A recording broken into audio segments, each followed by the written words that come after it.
Okay, folks, we're going to come to order this morning. My notes. No worries. So welcome back, everyone. Hope you had a great evening. How about those Blue Jays, eh? I hope they didn't waste all those runs. They might need some tomorrow night or tonight as well. So let's hope that happens. Hope you had a great day yesterday. I thought the debate was really great. I want to thank everyone who came to a mic, and hopefully we'll see some more first-time speakers today. I think it was really great. A big round of applause for those first-time speakers, I think.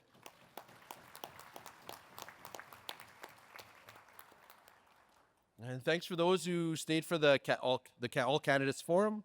And thank you, Kevin, for moderating that. I know it's not always easy to do, so you did a great job. Thank you.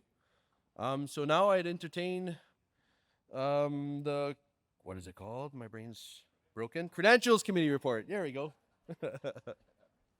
Thank you. Here comes. Con mic 3, please. Good morning, everybody. Darcel Lecoq, Area 20, Local 26, Area 7. My name, sorry, I wasn't ready. I was writing something else. As of 9 o'clock, there were 278 registered in-person delegates, 10 online for a total of 288. There were 10 official observers registered. Total number of registered honorary life members, solidarity members, and guests is 39. I move acceptance of this report of the Credentials Committee. Thank you. Do we have a seconder for the Credentials Committee? I see someone moving to Pro Mic 4. Roger Ward, Local 26. I move to second the motion. Thank you, Delegate. Dots, can you put up the ballot for accepting the Credentials report?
Everybody's waking up this morning. I guess a little slow to vote today, so.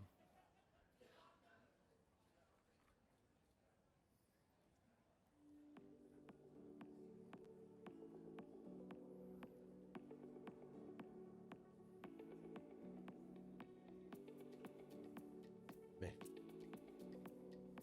5 seconds remaining, folks.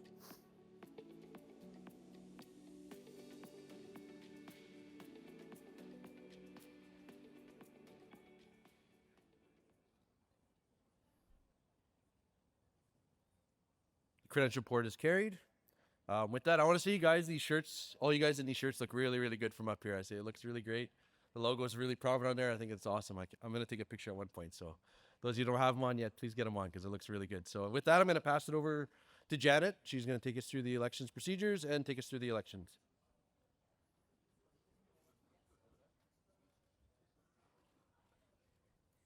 Good morning, everybody. I want to echo Kyle's comments. It is a terrific view to see everybody out in their shirts today for those of you that were able to. Oh, that's good to know. Can you hear me now? Are you just kidding?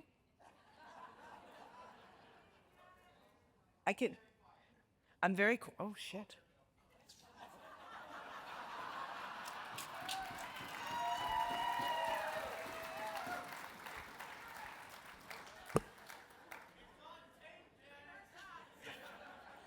Well, what a lovely way to start the morning, hey? I'm assuming you can hear me now. Okay, so I'm just going to give you a bit of info on our elections and how they're going to go this morning. I want to make sure that you're all logged in.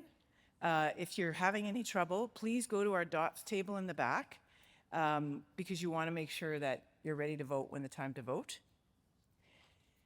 A little bit about the process. To be declared elected, a candidate must receive the majority vote, 50% plus one of the total number of votes cast. Where after the first voting, if not one candidate has received a majority of votes, the candidate with the least number of votes will be dropped and another vote held until a candidate can be declared elected. So we vote again. There's no scrutineering for the election process aside from Kevin Rebeck, our balloting chair, who will be in the back of the room, and Dots is calculating the votes. At the close of the provincial officer nominations was noon yesterday. You guys heard the nominations, those of you that are here. And so we obviously don't have to do our election for president this morning, but we will start with the first, then we'll move to the second, then to third, and to the fourth. And with any luck at all, I will remember to let each of them speak before we vote. Speeches will be made separately, the nominator and then the candidate for each position. The order of speeches was drawn with the candidates on Thursday afternoon. The nominator for any provincial officer table position has 3 minutes, and they have a clock that they can see just like I do. The candidate for provincial officer position has 5 minutes to address you. To be clear, the mic does get cut, and all the candidates have been reminded of that. At the conclusion of speeches, I will ask the Sergeant-at-Arms to make sure that there's no stragglers in the hallway. And then we will tile the doors, and I want to underscore, you must be in the hall to vote. Each vote will remain open for 1 minute. I'll give you like a 10-second warning. If you are having any trouble, please race to the Dots table or stand up or do whatever you can so that we can see you. If you are having difficulty, we will hold the vote open until everybody has been able to vote. We don't want any technicality to get in the way of people's ability to vote. And with that, I'm going to call on JP to play the video. And this is important, you guys, because there's an extra step for how you vote this morning. So please pay extra attention to the video.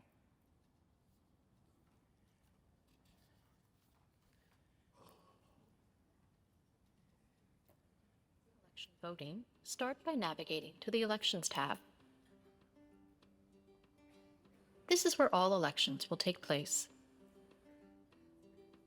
Before each election begins, a 5-digit PIN will be announced live in the room. Enter this PIN to unlock access to the election page. Each election will have its own unique PIN. Once you enter the PIN, you will be brought to the elections page. The active election will open automatically. Make your selection by checking the box next to your choice. Then click Continue to preview your selection. If you're happy with your choice, click Confirm. You will then see a success message confirming that your vote has been received.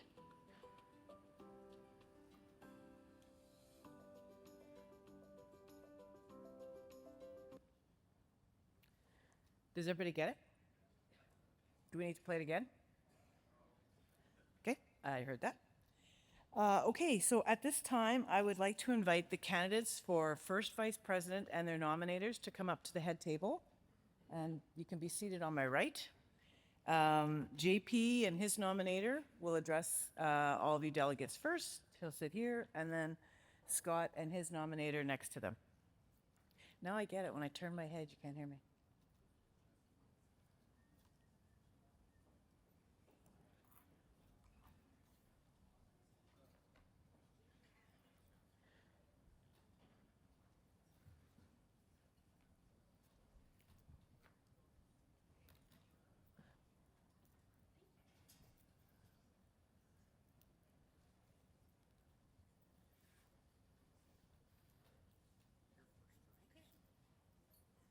Okay, with this, I turn it over to your nominators.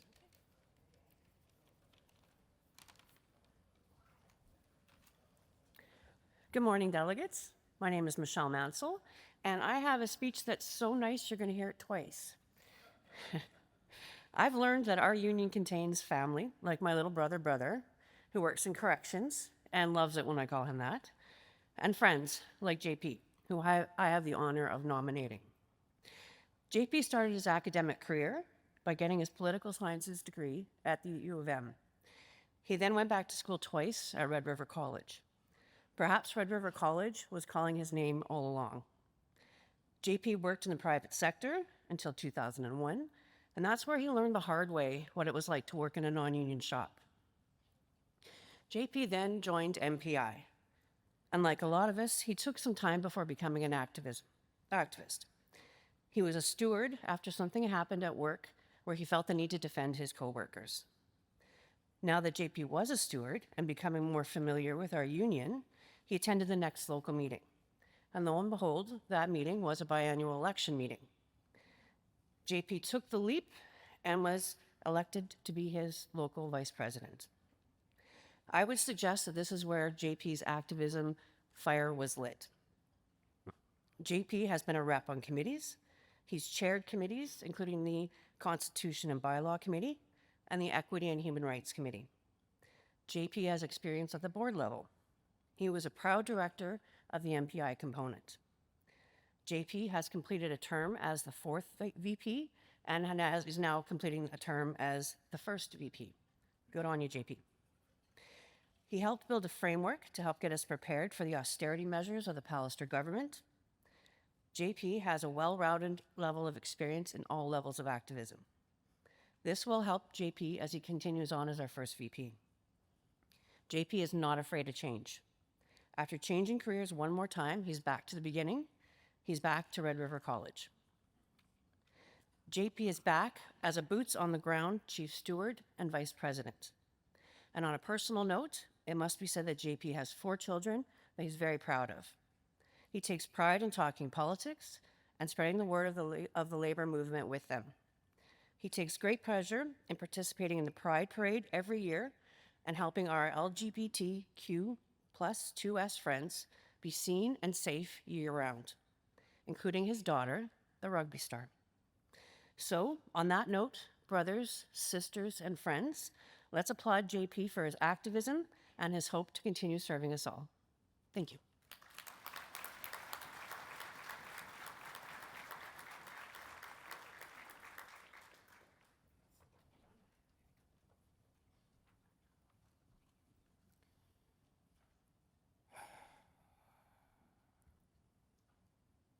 Fellow members, friends, and colleagues.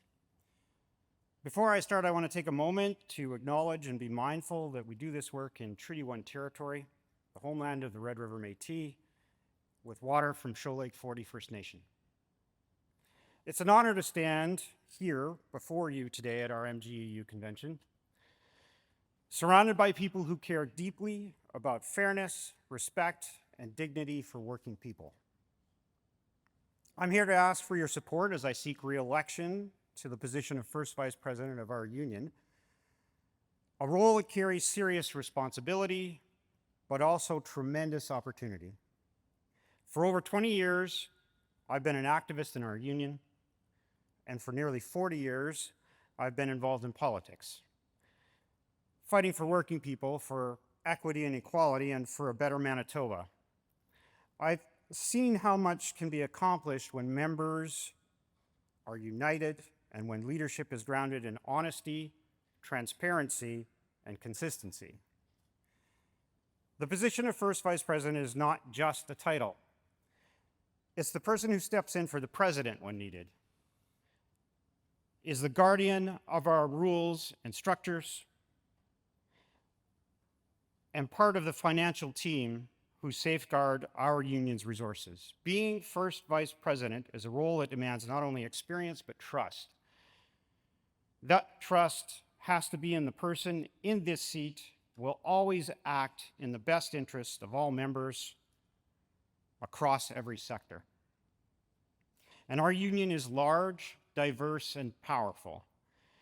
We represent more than civil servants, educators, healthcare professionals, corrections officers, workers in our crown corporations, and each unique local. Each of these groups faces unique challenges, but we share common goals: fair wages, safe workplaces, respect on the job, and a union that listens. That's why I believe one of our most important things we can do right now is strengthen communication between our components and interest groups. Too often, voices get lost between sectors. I want to help change that. When elected, I'll continue to work to build stronger channels for dialogue, regular opportunities for members from sectors to share concerns, exchange ideas, and collaborate. Because when we listen to one another, when we understand each other's challenges, we build unity, and unity is our greatest strength. We are the union. I've had the privilege of serving as fourth vice president and as a director, and in those roles, I learned the importance of steady leadership. Leadership that is open, accountable, and willing to manage and engage with members directly. I know that trust is earned, not given, and I intend to continue earning it every single day. As your first vice president, I will continue to ensure our financial decisions are responsible and transparent, that our priorities reflect your voices, and that the MGEU remains a strong, united advocate for all workers. This election is not just about one position. It's about the kind of union we want to be. A union that connects people, not divides them. A union that stands tall even when times are tough. A union that listens, acts, and delivers for its members. A union that is moving strongly into the future, not hiding in its past. Together, we can make the MGEU stronger, more connected, and more effective than ever. I ask for your trust, your support, and your vote for first vice president. Let's continue building a union where every member from every workplace, every region, and every background knows they are heard, valued, and represented. Thank you.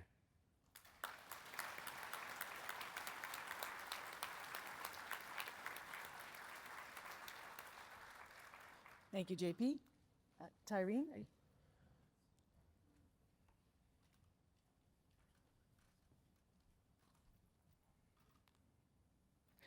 Good morning, siblings in solidarity. My name is Tyreen Crow, and I'm proud to stand before you today as the Vice Chair of the Young Members Committee, a committee that exists because of the leadership and vision of one incredible person, Scott Cloney. When I think about what makes a true leader in this union, I think about someone who doesn't just talk about empowerment, but actually builds it. Someone who shares their knowledge freely, who makes sure every member, no matter how new or experienced, feels confident using their voice. That's Scott.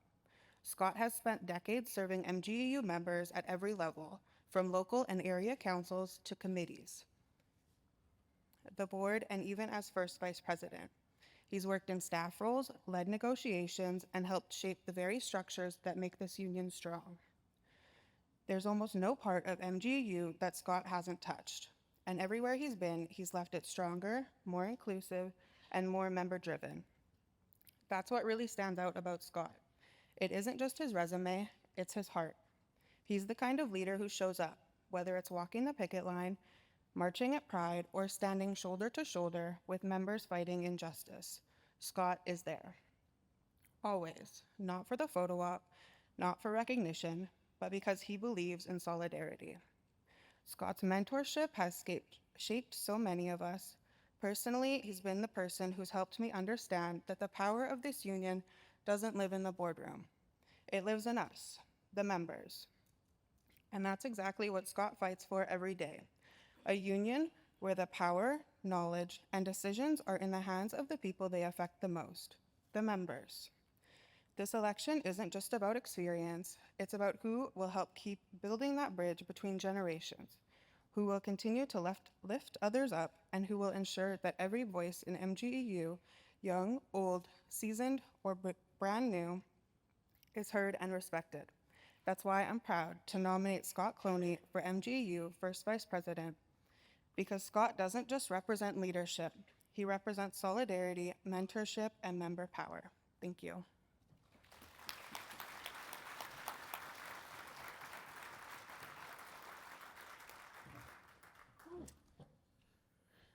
Whew. I'm nervous. I've been up before you many times, and it's an odd feeling for me to be nervous. Delegates, my name is Scott Cloney, and I rise to ask for your support as your next first vice president. I was honored to be selected as your fourth vice president from 2016 to 2012 to 2016, and to be your first vice president from 2021 to 2023. I have chaired many committees. I have been a steward, a chief steward. I was the co-chair of the civil service bargaining team, and I've been every position. Recently, I've been happy to step back in to train new stewards at our workplace because, as Ty says, it is about the next generation. For those of you who've never seen me speak before, I don't write speeches. I believe that I should be able to stand up in front of you and I should be able to talk to you for 5 minutes and explain why I should have the role. So sometimes that means I will be at a loss for words, and sometimes that means we'll go off in a completely different direction. And if I can beg your patience, delegates, I'm going to call an audible. Because what I saw in this hall yesterday has inspired me, and there's a very small group of dedicated people I really want to talk directly to. To all those first time and second time delegates here who have been killing it on the mic yesterday, and oftentimes killing me on the mic, I want to say it is inspiring to see you here today and starting to take the initial steps in your union. When I rose off the floor from the center back, because that's where they used to hide corrections, I came with one goal, and it was to empower, find, engage the next level of leadership of this union. Now, through great luck, I ended up sitting on a young members committee with what is now could be termed an MGEU all-star team. And those members have become the next leaders of this organization. Many of them are running for spots today. Some of them are leaders in other organizations. And when I came back after 2 years away to deal with my mental and physical health, that was my intention, to come back and do that very same thing. And I'll be honest, after seeing you guys, that is not needed. Our future is very secure. We have members in this room who are ready to be the next leaders of the union. And whoever you choose today for this position, be it myself or Brother JP, we are solely keeping the seat warm for you when you are ready. So I have a favor to ask of you. My favor to ask of you is as you go on out of this convention on your activist journey, some of you have had the opportunity to talk to face-to-face. I would like to ask you to do all of us a favor and take that extra step. Take one more step than you're comfortable with. Take one step out of your comfort zone. I would love to see you guys on our next board of directors, and I would dearly love to see some of you guys sitting up here next time we come here in 2 years to run for these positions, because you have inspired me. Now, this is an election thing, and I have 2 minutes left, and I owe you some election promises, and that's what I'm going to do. So when I decided to come back, I thought, what can I promise after all these years? Because let's be honest, the path of my leadership behind me is much longer than the path ahead of me. My time is coming to an end, and your time is starting. So what can I promise with the time that I have left? Well, when I went back through the promises that I've made in the past, I've been lucky enough to deal with a group of committed activists and to fulfill most of those promises. So I went all the way back to the very first one when I rose off that floor in 2012. And that promise was that when my head leaves the pillow until I go to bed, I will do my very best every day. But I'm going to amend that because I'm a shift worker now. So when my head leaves that pillow and hits that pillow, it's very different every day. And quite frankly, my best is not good enough, because when I see what's coming, we have things to build so that we are ready when you get here. So what I will say to you is this: with whatever time I have left, if that is today or if that is 2 years from now or that is 5 years from now, I'm going to empty the tank. I'm going to give you absolutely everything that I have left, because that is what you deserve. Every piece of fire, every piece of energy, every molecule of air in my lungs will defend your right to say and believe whatever you want, will amplify your voice. Absolutely everything I have left, I give to you. So the members, you have a choice, and quite frankly, you have two committed activists who've done a lot of time. There's no wrong choice here. I have nothing bad to say about Brother JP. He has been a committed activist for a long time in this union. I would ask you to select me so that I can help pave the path for the next group, and I thank you for listening to me. That's my 5 minutes. It went a lot faster than I thought it was. You know what? I got 13 seconds, and I just want to say, representing you has been the honor of my life. Thank you for everything you've given me. I think I have a little bit more to give, and I hope you'll let me give it. Thank you very much.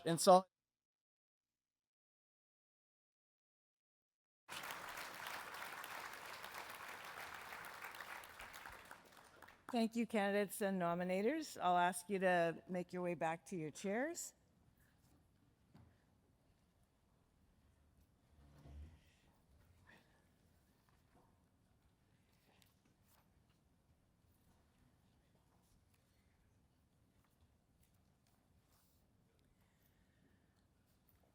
Sergeant at Arms, can you see if there's anybody in the hallway we want to pull in? It's all clear? I'm getting the thumbs up. Okay, can we tile the doors, please?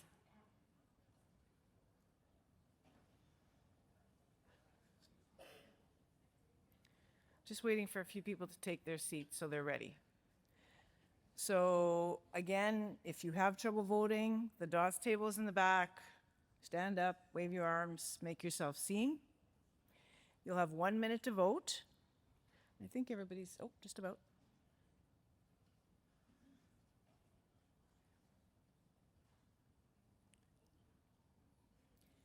Okay, I will ask Dots to pull up the pin and we will open the ballot for first vice president.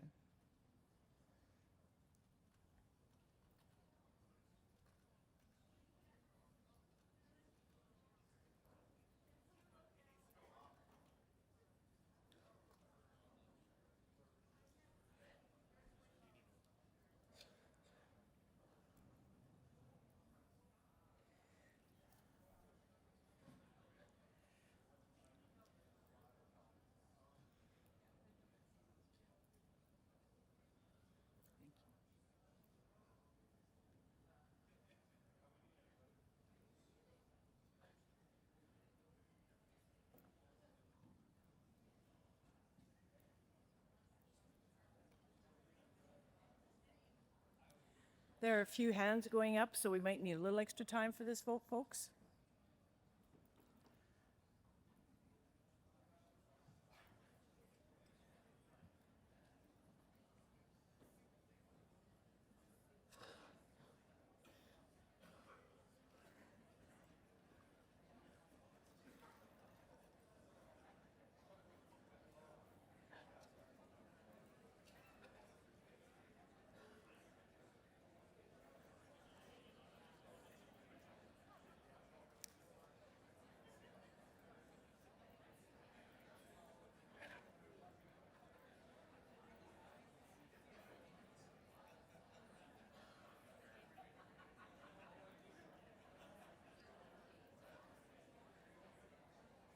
If I can just ask everybody's patience just for a little bit more time.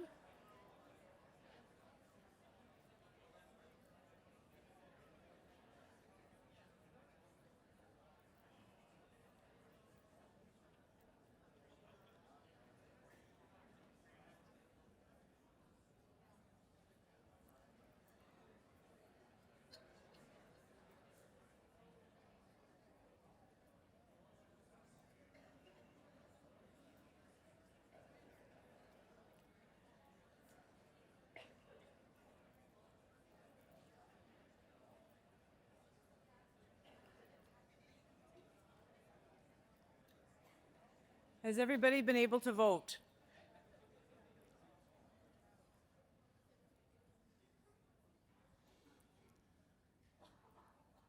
Okay, with that, we will close the ballot.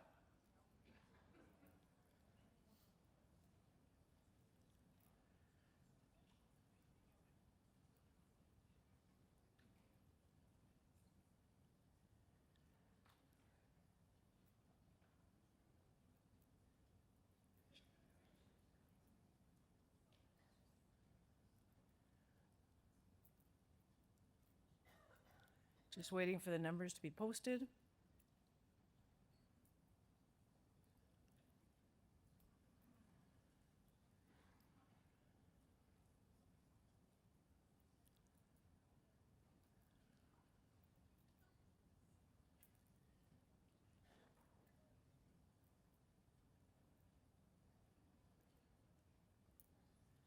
Okay, the results are in. JP Lapointe, 144. Scott Cloney, 116. Congratulations, JP. I declare you first vice president.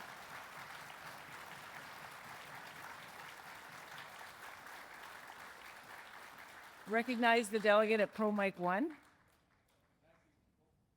Yes. Yeah. Scott Cloney, Area 7 Corrections. I would like to move that we make the vote unanimous, and I just want to reiterate to those newer members that regardless of the result of this election, if you would like any assistance in your future endeavors, I'm always around. Thank you very much. JP, I declare you our first vice president.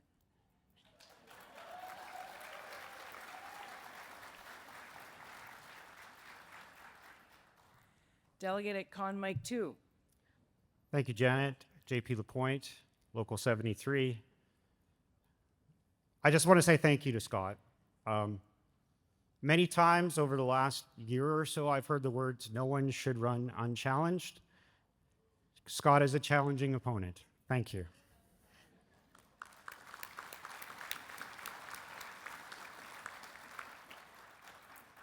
With that, I would like to invite the nominators and candidates for second vice president. Come and join me. Just as a reminder, Eldon, you and your candidate will go, you and your nominator first. Kirk, you and your nominator second. And Veronica, you and your nominator third.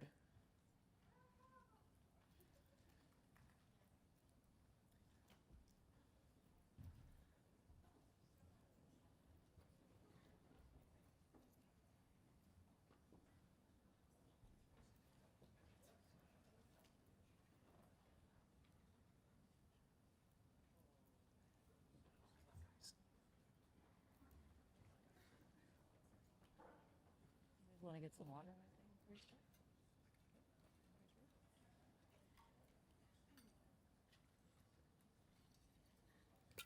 And with that, I will invite Darcel to the mic.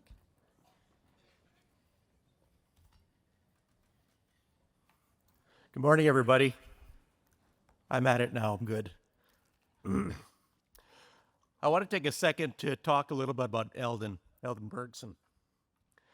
He's a trailblazer, a builder, and a leader. An activist for well over 30 years, he has built 2 unions from the ground up and created legacies. During his labor journey, he's been mentored by some of the best, and he carries on that same tradition with a lot of you folks. He joined the board in 2021, replacing Joe Dooley as Trades Component Director. As always, Eldon immediately scanned his list of activists and with a fine eye for detail, sought a way to fill the voids he had in his list of activists in the locals. Eldon's experience as a firefighter lit up an idea, and that was pun intended. The wildfire techs in the north, where they work seasonal work, if they were to look at his financial background, if they could pay Adobe dues, they could stay active, and he could have those activists year-round. And he did just that. He filled those voids.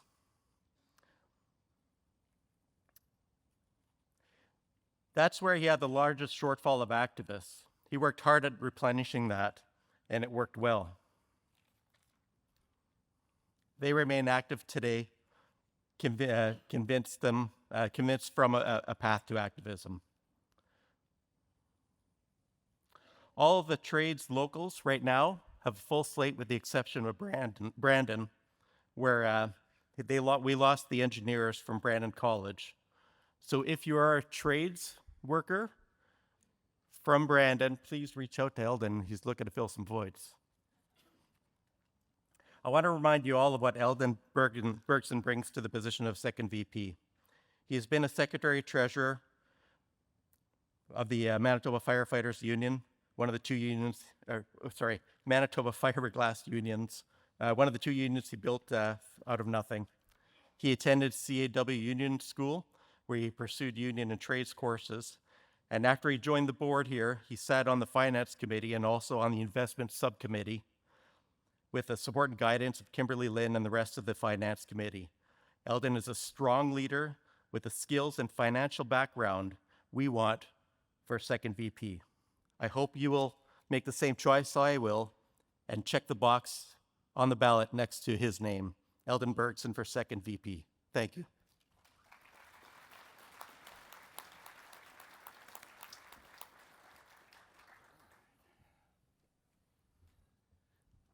Well, good morning. Myself, like Scott, I never write a speech because I believe if I've got something to say, it comes from here. I'm not a future politician. I'm not here to try and buy your votes with a toaster, air fryer. I am here because I believe you guys all have common sense and that somebody from the Finance Committee should end up chairing the Finance Committee. So, financial responsibility has been in my life for 34 years now, I guess. Every time I created a union or started something new, you got to build from the ground up. And when I came here, I actually promised my wife I'd stay out of the union activism for a little while. But, you know, workplace violence, workplace incidents, management corruption. Well, when you're a guy like me, you can only sit back for so long and say, okay, that's enough. So I stepped forward as a shop steward in an area in trades that had no representation. Most of us didn't even believe that the union existed or knew we existed. So I said, well, I got to go to the union and find out what's going on. How come every time there's a contract, the members that were earning $25 an hour or less, we're only getting pennies on the dollar for the raises? I said, there's got to be a problem. There's got to be a way to fix it. How come our pensioners would retire and then have to pick up secondary jobs? That's just not right. So when I came to the union, that was actually my finance interest was in the pension. Why were the pensions happening the way they are? Well, I got a very good pension education that time, and I'm thinking, okay, we've got what we've got. It's very good, and I like it. When I came to MGEU, through all the other unions that I've worked with and worked for and done, the structure here was very different. Took me a while to understand it. But then when I realized that we have the best staff reps out there, the best representation out there, and we've got really responsible people, and we've got a really good future ahead of us from the speakers yesterday, I feel strong enough and I feel secure enough that you would do the responsible thing and vote for a committee member from the Finance Committee to be your Finance Committee chair. As second VP, when I was approached to run, I was just like, why do I want to be a table officer? I'm going, I like being director because I like negotiating. I was on the bargaining committee that got the first strike mandate from the civil service for 114 years. I want to do that again. I've walked the picket lines with some of you over the past few years, and I've heard the fight. The members at Gallico, when I first stood up and spoke at convention, were talking about privatization. That got me riled up because MTI and the Highways Department was under attack by the Filmon government. They were selling off our equipment, they were shorting us the equipment we needed, and they were trying to privatize us and sell us to another country. And that was, the funny part of that was, the lowest offer they got to buy us out was twice their current operating budget. So they had to keep us, even though they had sold off our good equipment and lied to people about it. I brought that to the attention of our union. I said, why is the government selling? We have 10 brand new trucks. They were issued to yards that had to maintain cities. I had one of the new trucks because I was able to, my beat is Steinbach. And if you got to go through Steinbach Main Street and everything, you need a little plow truck and you need specialized equipment to get all these new graduated turn lanes that the engineers keep coming up with. There's always a problem. But I'm also happy to tell you, in the last 18 months as director, I've been negotiating the 24-hour perimeter project with the government. That's the expression of interest is going to come out. It took them 18 months, and they laughed at me when we first started talking about suggestions of what it would take to get our members to work overnight and 24 hours on a perimeter. They came around this summer and said, okay, we're going to give you everything you asked for except one thing. And one more thing that they haven't given me or promised me yet is better lighting on our trucks to make our trucks more visible in a snowstorm. But I encourage you all to drive safe. Thank a Highways member out there if you can. Honk your support to striking postal workers.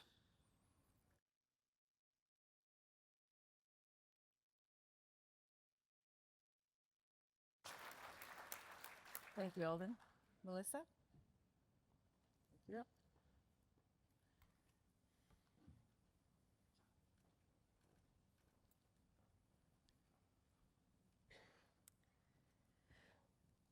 Good morning, delegates. My name is Melissa Carvonen, and I'm the Vice President and soon-to-be President of Local 403 Prairie Mountain Health. It's an honor to stand before you today to nominate Kirk Carr for the position of Second Vice President.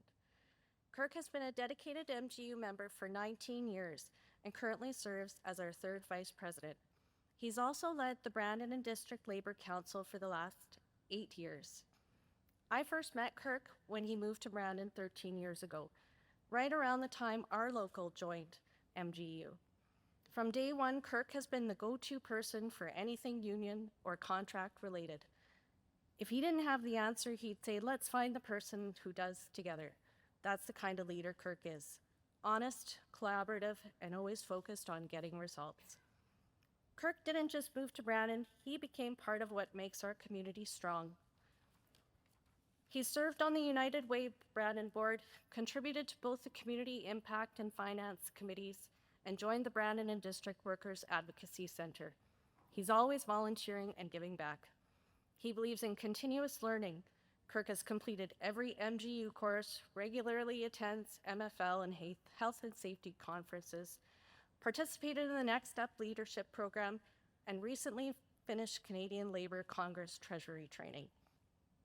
He even created and introduced an annual education day through the Labour Council, helping workers learn, grow, and lead. When it comes to standing up for workers, Kirk never shies away. He speaks directly with provincial MLAs and federal MPs to raise issues that matter to our members and our communities. As third vice president, he's achieved nearly every goal he set 2 years ago, modernizing the area bursary process, improving access to training, and helping create a short, bite-sized educational video. He's never been afraid to ask tough questions or challenge the status quo when it's in the best interest of members. On a personal note, Kirk and I are always talking union or sharing recipes. He encouraged me to sign up as a steward years ago, as he encouraged so many others. 2 years ago, he nominated me for vice president of our local.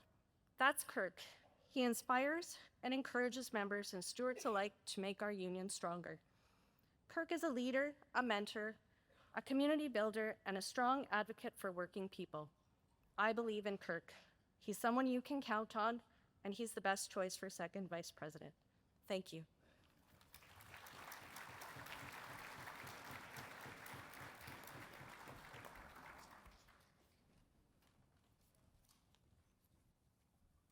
Thank you so much, Melissa. I've been a proud member of the MGU family for 19 years. In those years, I've never been handed a position, nor have I ever won by acclamation. Every role I've held, I've had to fight for. And yes, I've lost more than a few times along the way. But each loss, just like each success, was a lesson, an opportunity, and a chance to learn, to grow, and to become a better leader. Through those experiences, I have deepened my knowledge of the labor movement, of the MGU, and what it means to be a leader. Most importantly, I've learned what it takes to truly represent my coworkers and our membership. One lesson stands out above all. You can never stop learning or adapting. The moment you stop, you fall behind. And as a union, when we fall behind, it's our members who will feel it first. That's why I believe the role of the second vice president demands someone who listens, learns, and adapts, always putting the needs of the members first and foremost. That's the approach I bring. And that's why I stand before you today asking not only for your vote, but for your trust and confidence. For me, this isn't just about chasing titles or climbing a ladder.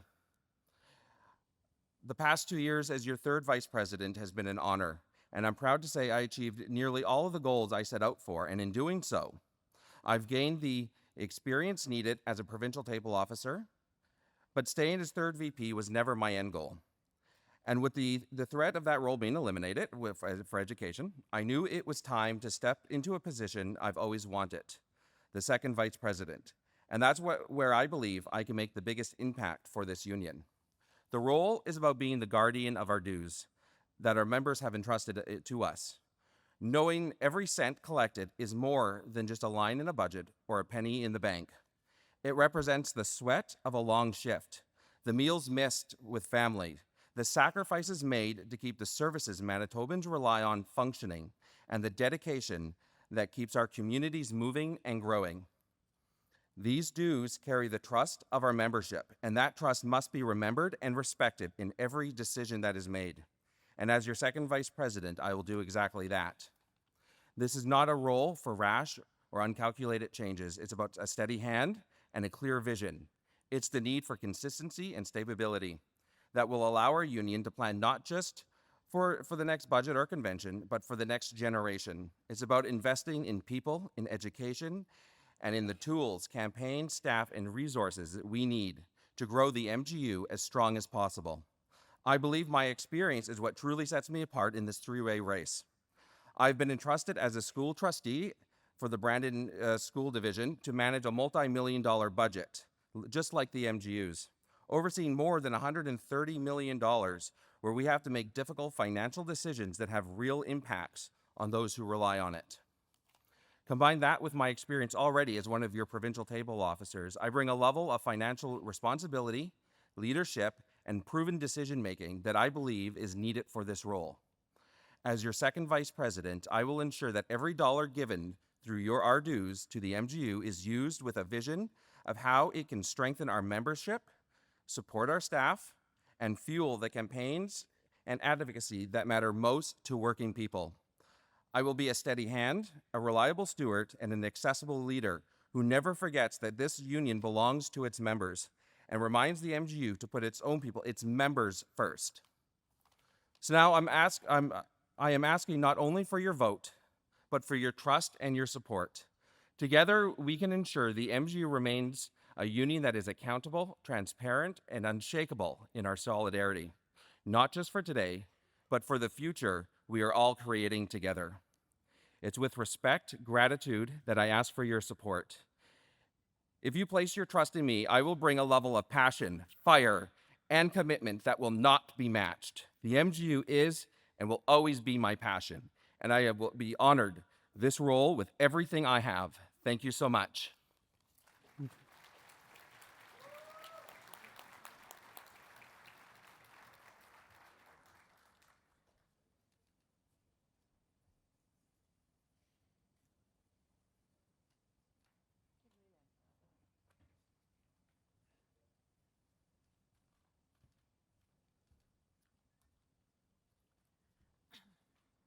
Good morning, brothers, sisters, friends. I'd like to take a few moments to talk about my friend and colleague, Veronica Boychuk.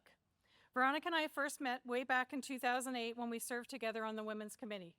From that very beginning, it was clear that she was a doer, someone who brings passion and, most importantly, follow through to everything she does. Over the years, I've seen Veronica in action as both an activist and a strong advocate for her fellow MGU members. We've also served together on the MGU Board of Directors, where her presence is always felt. She is engaged, knowledgeable, and fully attentive in every meeting that she attends. She's not afraid to ask the tough questions, offer new ideas, or push when a conversation needs to be pushed in the right direction. One thing you quickly learn about Veronica, she doesn't just attend conferences, she absorbs them. The notes she takes and brings back are so detailed and thoughtful, you almost think you were at the conference with her. As someone who thought I was a pretty good note taker and has been complimented on my note taking, I take a backseat to Veronica. I have to admit, I've met my match in her. As I prepare to step away from my role as second vice president into retirement, I do so with complete confidence and excitement in supporting Veronica as she pursues this position. You truly couldn't ask for a better person to take on this role. She'll bring the same passion, dedication, and drive that she has always shown in her work on behalf of all MGU members. It is with great pride and full support that I introduce Veronica Boychuk, a strong voice, a dedicated leader, and a true advocate for us all.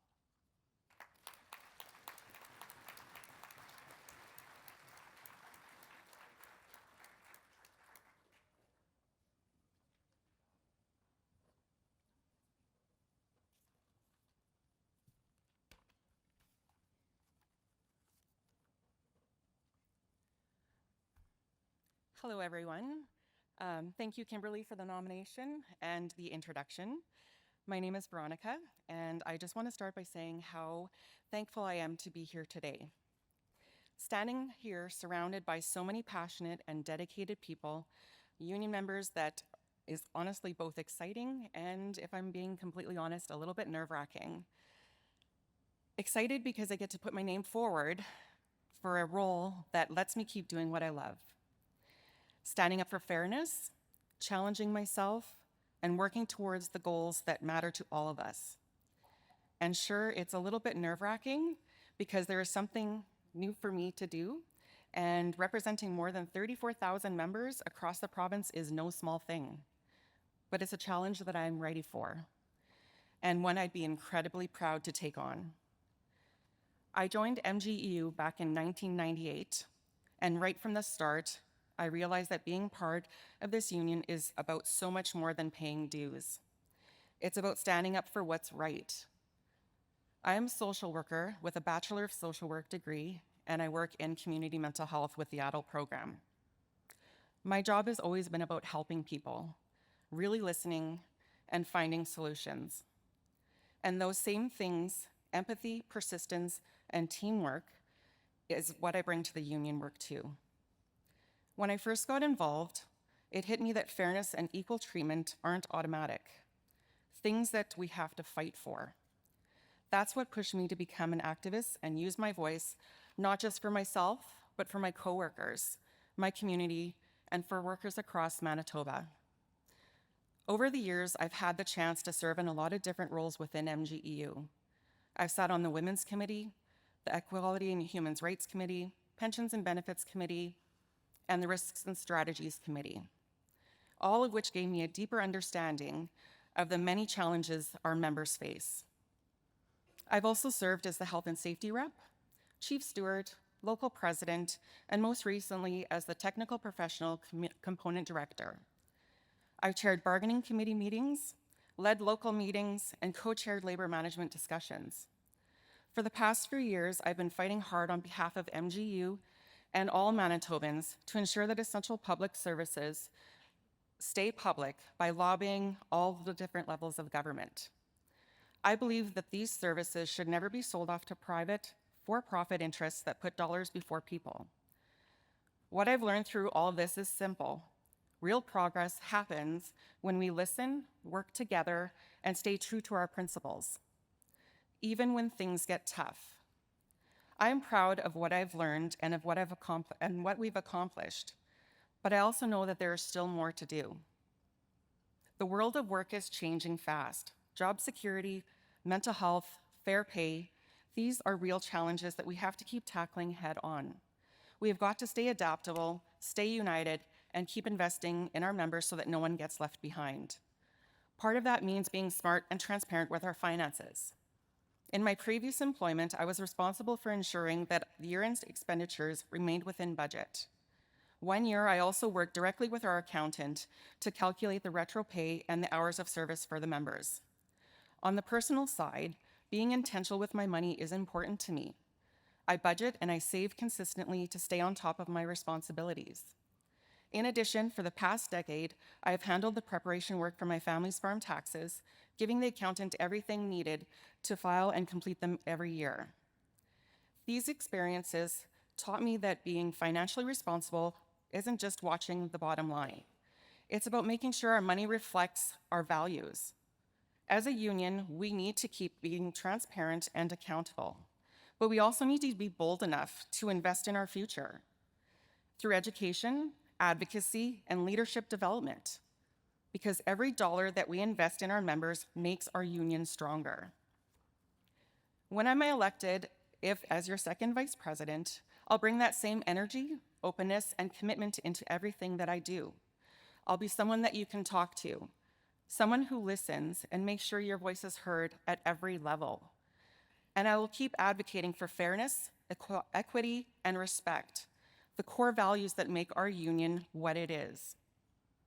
We've built something strong together with MGU, and I know that we can make it even stronger. Let's keep supporting one another, keep pushing for progress, and keep building a future that reflects who we are and what we believe.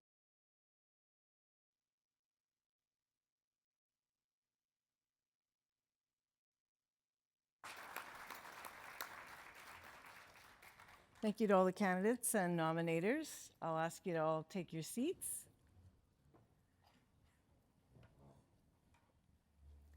As our candidates make their way,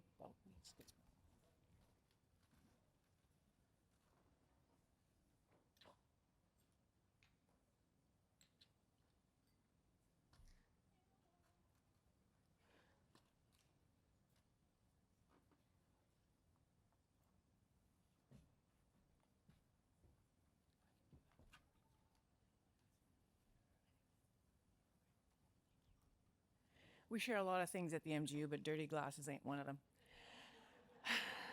Can I ask the Sergeant at Arms to make sure that everybody, oh, thumbs up from Blaine. So with that, I will ask our Sergeant at Arms to tile the doors. I'll remind delegates that the candidate must win with 50% plus one. And with that, Dots, can you open the vote, please? Sorry? Oh. What am I supposed to say about the pin? Right, okay, sorry. And again, same thing, if anybody's having any problems, we've got lots of helpers floating around. Stand up, wave, let us know. Okay, please open the vote, Dots. I don't see anybody waving. I think that was just a yawn, yeah.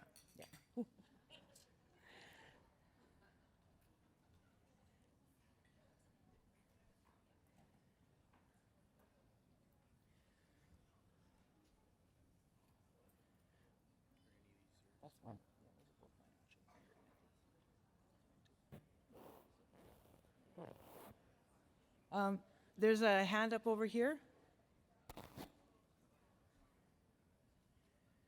feel like a sailor.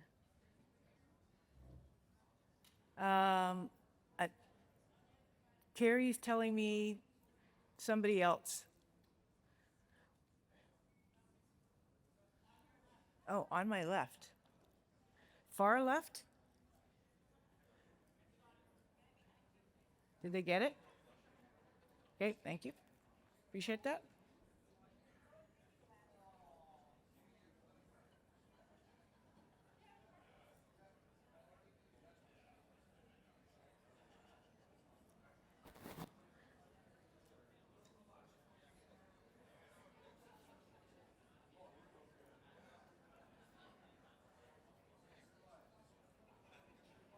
Does anybody else need any help?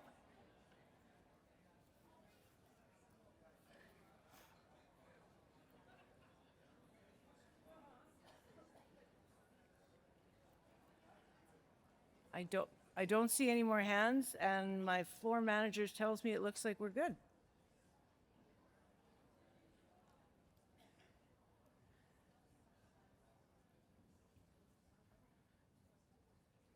So 10 seconds and the vote will be closed, folks.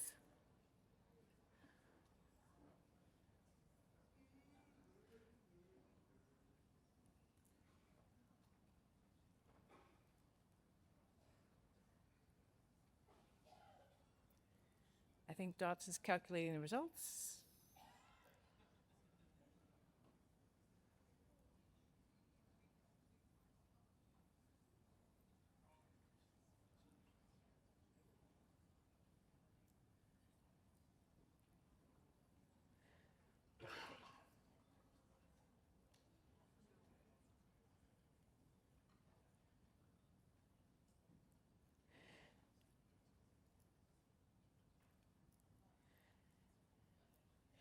Okay, I have the results.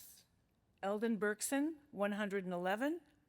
Veronica Boychuk, 88 votes. Kirk Carr, 65.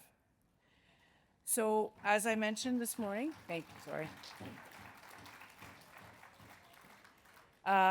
because there's not a clear 50% plus one majority, we will drop Kirk Carr off the ballot and we will vote again. So I would ask the doors to remain tiled as we open the ballot again. Only 2 names will appear for you this time, delegates. If you're having any difficulties, let us know.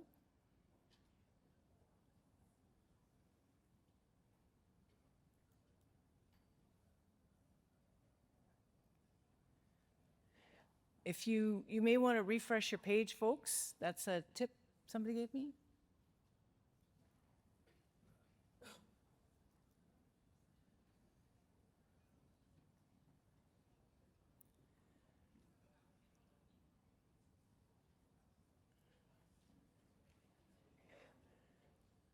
I don't see any hands up. Oh, I do. Oh, gosh. There's a handful over here, folks. And one over there. Oh, where? Just keep your hand up, folks. There's one right in the front row here, I think. Oh, they got it. One over there. Our sergeant at arms are close to the door. Oh, the person that Kimberly Lynn is pointing at. Okay, and up front, there's two folks right here in the first two rows. Not to worry, we will not close the ballot until everybody's had a chance to vote.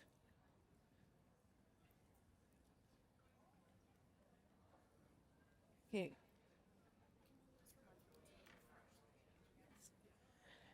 Just a reminder to refresh your page from the last vote. There's a hand in the middle section here, about halfway down.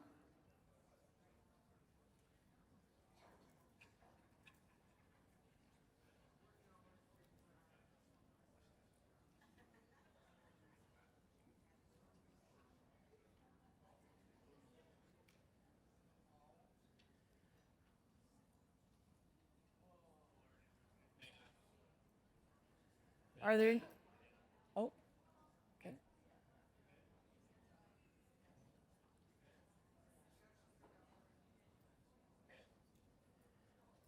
Does anybody else need help before we close the ballot?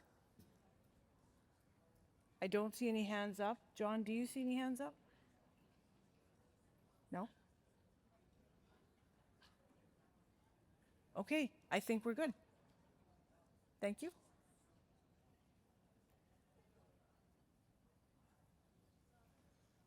Okay, this is your 10-second warning, folks.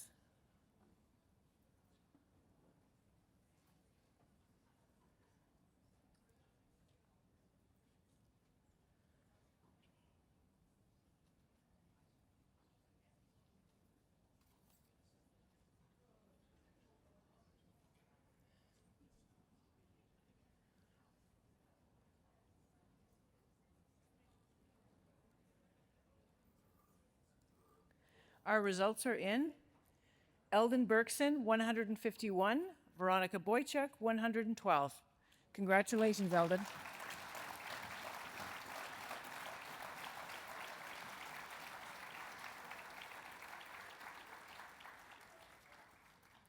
I recognize the delegate at Con Mike 2. I'd like to give my votes to Eldon to hopefully make it unanimous. Thank you, Kirk. Thank you.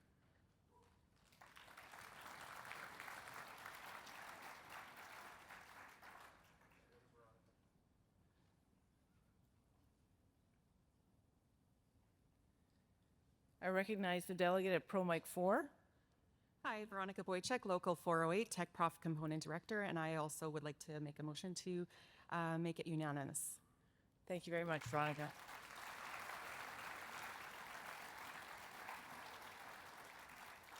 Recognize the delegate at Pro Mike 1. I'd like to thank you all very much for this. This is probably one of the greatest honors of my life after creating so many unions, but to be your second VP and your financial chair really means a lot.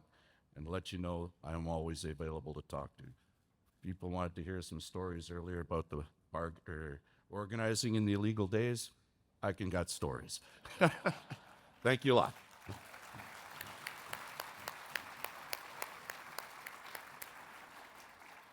Thank you, Eldon, and congratulations. At this time, I would like to call our candidates forward for third vice president. In this election, Jerry and his nominator will speak first, then treasurer and her nominator.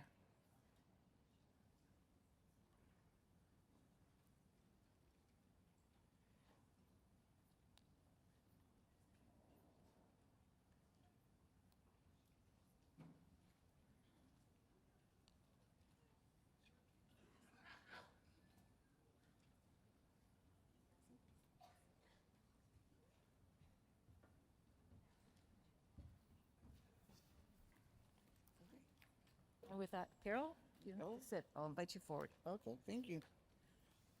Good morning, delegates and observers. I am Carol Grant. I am currently the outgoing president of 403 Community Sport and going to be now the chief steward. And I am here to proudly introduce you to my friend Jerry LaBelle. I've known Jerry for over 30 years. We go way back. And Jerry is a very strong advocate for our members. He has 6 years' experience representing members as the Area 2 Director, 4 years' experience serving on the Manitoba Federation of Labor Executive, and President of the Dauphin and District Labor Council during that time. Jerry has also represented MGEU members at NUPGE, CLC, and MFL conventions as well. In 2014, Jerry was chosen by his peers to participate in the NUPGE Leadership Development Training, a week-long training session that stressed the importance of building strong networks within our unions and within our communities, as well as building a stronger labor movement. Jerry also has 9 years' experience serving on Grievance and Appeals Committee. Fellow members lean on his years of experience and dedication in following processes and making sure all appellants have had a fair opportunity to present their case. Over the years with civil service, Jerry has had to face discrimination and harassment from his employer because of his union involvement. He had worked as a snowplow operator in the trades component for 4 years, and 4 years experience as financial clerk in the clerical component, and was an engineering aide in physical sciences. Jerry's career with civil services came to an end after 10 years of service, and arbitration and mediation was needed in order to achieve fairness. Jerry works full-time for Prairie Mountain Health, operating the mobile clinic. This is his 7th year. Based out of Dauphin, the clinic travels to 4 First Nation communities once a week as a regular servicing model. Jerry is the first point of contact for community members seeking medical care. He has strong relationships within the community members and understands the importance of building trust and respecting privacy. Jerry lives a very quiet life in a rural area close to St. Rose, which is east of Dauphin. He has a stepson with intellectual challenges that requires extra care. Manitoba Families requires trained and certificate respite workers for occasions and that Jerry spends away from home, and he pays for that respite out of his own pocket in order to attend union business.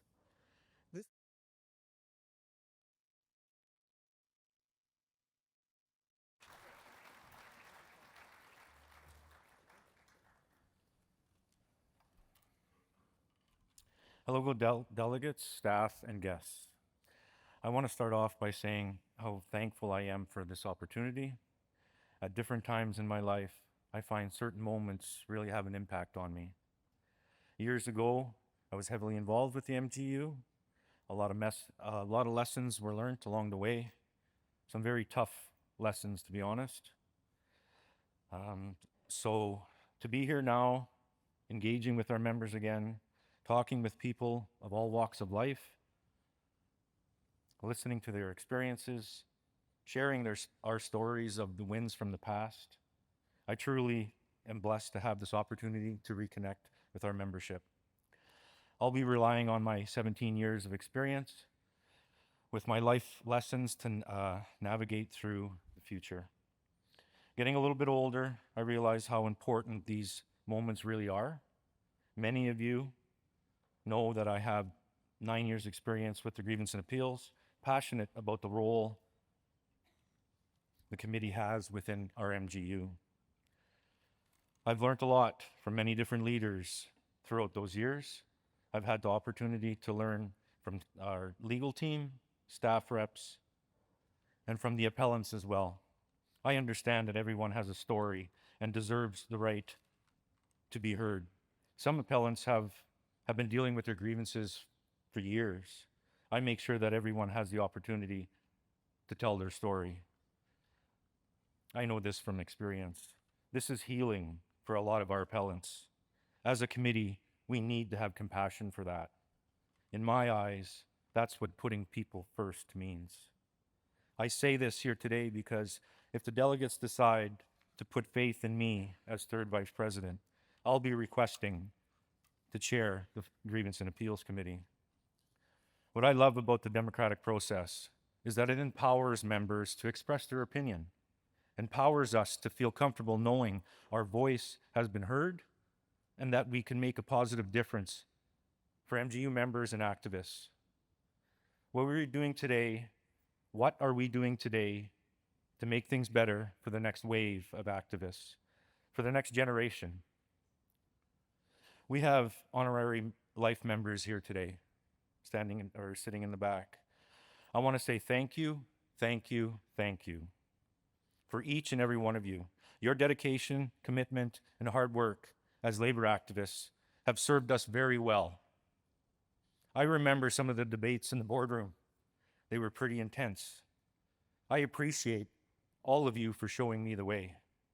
Yes, we didn't see things the same at times, some of us a lot of times, but we always had the common goal in mind. It's all about what's right for our membership. How do we move forward making life better for our membership and workers in general? Our members have a better MGU today because of your activism, and that we all appreciate. Speaking of the future, what does the future look like to you? What does the future MGU look like to you? That's something that I think we all have to ask ourselves. How much energy are we going to invest in our membership? We live in a crazy, fast-paced world, and life can throw curveballs at us at times. How do we manage that? How do we set priorities and have a good work-life balance? For me, it's about staying positive and having faith that our Creator has a bigger vision. Things happen for a reason. You might not understand it at the time, but positive reinforcement helps me get through, and I know that there's better days coming. Offering opportunities to learn and advance will complement the future of our MGU. We always have to be strategizing for the future, reinforcing a structure that encourages membership engagement, encourages community involvement, and building relationships. That's what this is all about. That will strengthen our MGU and the labor movement. I respectfully ask for your vote in serving our membership, our MGU, as third vice president. In solidarity, brothers, sisters, and friends. Thank you.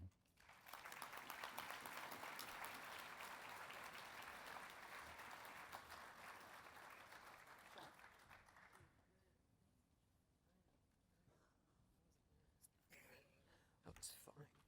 Hi, everyone. Good morning, brothers and sisters and friends. My name is Michelle Huskelson from Area 3, Local 422, Mitchell CFS. I am currently the Component Director for Community-Based Social Services. I'm here today to ask for your support in electing Treasurer Dubé as our next third Vice President. I've had the privilege of knowing and working alongside Treasurer for the past 4 years, and I can tell you firsthand, she is exactly the kind of leader our union needs in this role. Treasurer has dedicated nearly a decade of her life to serving our members and strengthening our union. She's been a workplace steward since 2015, always standing up for fairness and making sure members' voices are heard. She served as local vice president, a member at large, and is a member of the Corrections Component Executive, where she also serves as vice chairperson. Treasurer has been part of the Corrections Bargaining Committee, helping negotiate fair contracts that protect our rights and improve working conditions. She also represents Area 7 as the area director and previously as the Area 7 chairperson, giving her a deep understanding of the unique challenges and strengths across our region. Her leadership reaches across many parts of our union. She's served as vice chairperson for both the Women's Committee and Membership Education Committee, and as co-chairperson for the Health and Safety Joint Consultative, I can't say that one, Committee, and the part-time the part-time committee in her workplace. She's also a member facilitator and a proud delegate to both NUPSI and MFL conventions.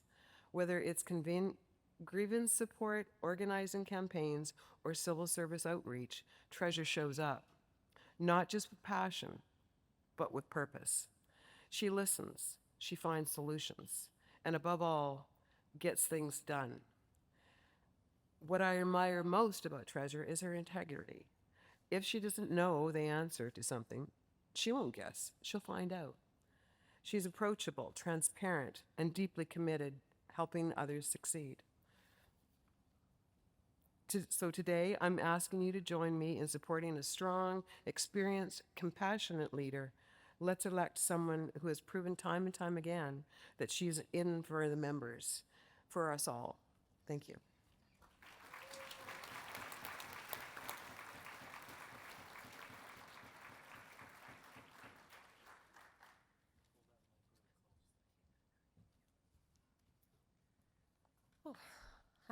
Hi. So firstly, just another thank you, Michelle.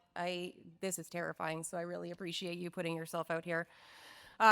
Delegates, brothers, sisters, friends, one of the things I love most about our union is that every single person in this room, every single person across the province brings something unique to our collective strength, to our movement, and to our power.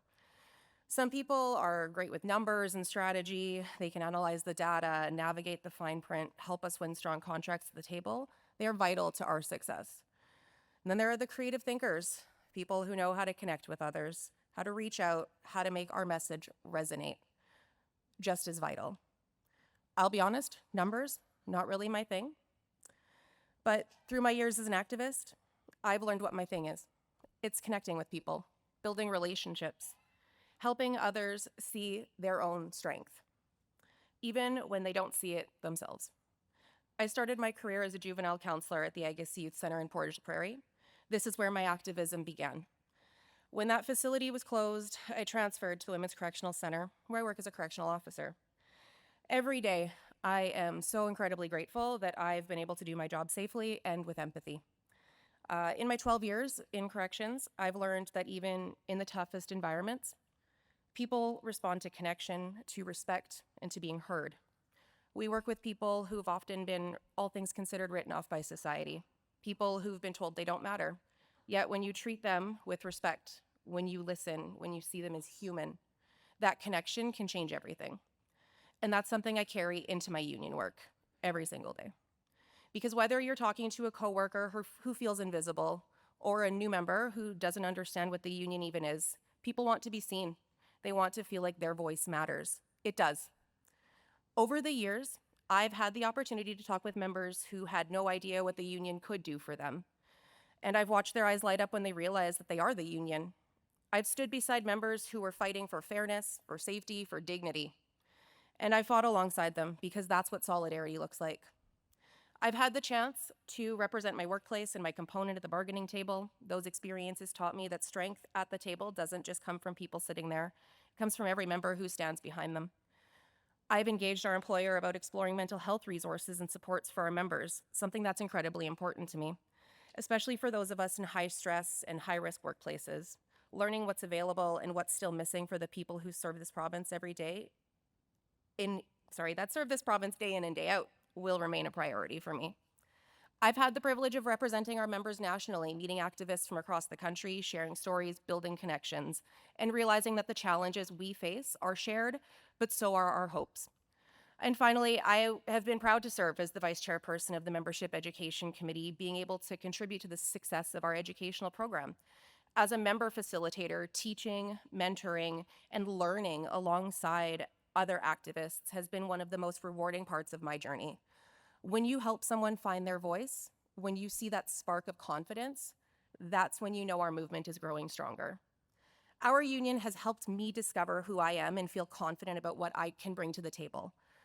It's shown me that leadership isn't about titles or positions, it's about lifting others up, making sure they're seen, heard, and supported. As third vice president, that's what I want to keep doing, helping members engage, learn, and lead. Because the more informed, empowered, and connected our members are, the stronger our union becomes. I believe in bargaining that reflects our values, in representation that reflects our diversity, and in a culture that takes mental health seriously, not as an afterthought, but as a cornerstone of worker well-being. Every single one of us here knows that this work isn't easy. It takes time, patience, and heart, but we also know that when we stand together, we are unstoppable. When I look out at this room, I don't just see delegates. I see builders, educators, fighters, connectors. I see the strength of this union in every face. What makes the union strong. You are what keeps inspiring me. I am so proud to be a part of this union, to be a part of a movement that can change lives, one connection at a time. So today I'm asking for your support and your trust. I will serve as your third vice president with honesty, empathy, determination. I'll keep listening, keep learning, and keep standing up for every member in every corner of this province. I will do this by working hard to empower you to be seen in your workplaces, by working to ensure that you feel confident in your own power within our union, and by working hard and continuing to encourage engagement across our membership. This position is in transition. I feel like my experience is diverse, and I've proven my ability to adapt to new challenges. I'm confident in my ability to succeed regardless of what direction this.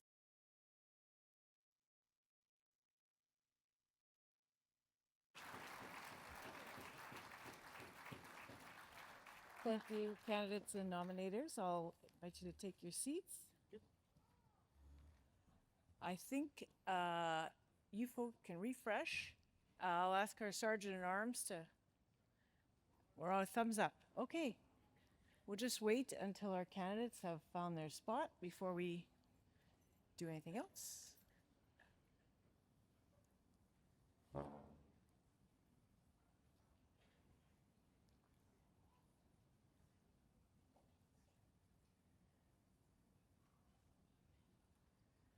Okay, folks, the vote is open. The pin is up.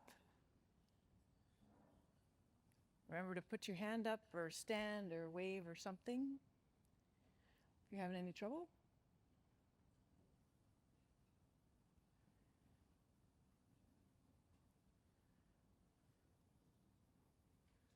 I guess this is getting to be old hat for everybody. Oh, there's a hand up in the front here.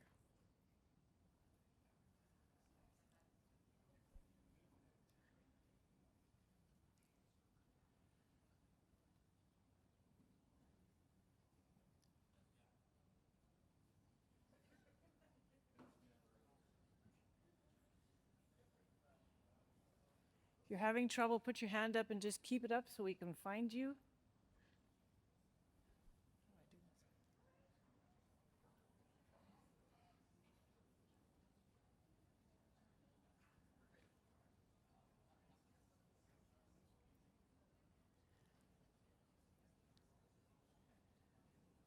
I don't see any more hands up.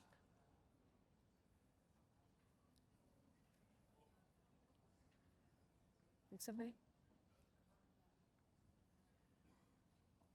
I got a thumbs up from our floor manager.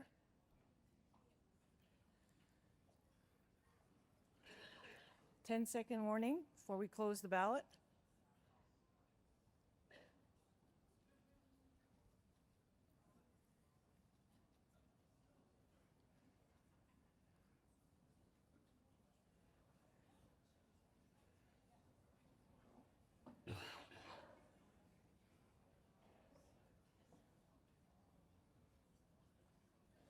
Dots is calculating the results for us.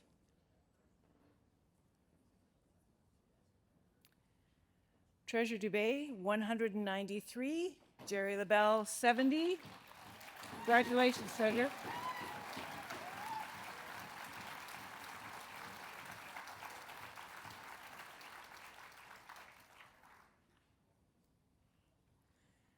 Recognize the delegate at Con Mike 2.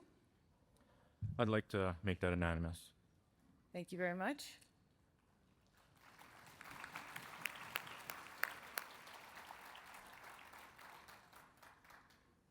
Recognize the delegate at Pro Mike 1. Oh, wow. That was overwhelming. Thank you guys so much for your trust and your faith. And genuinely, Jerry, thank you for stepping up and challenging me, because absolutely, you know what, that's what democracy is about. And I feel like that's totally reasonable. And I appreciate that we had a choice. So thank you. And thanks, everyone. Thank you. Congratulations, Trevor. You're our third vice president.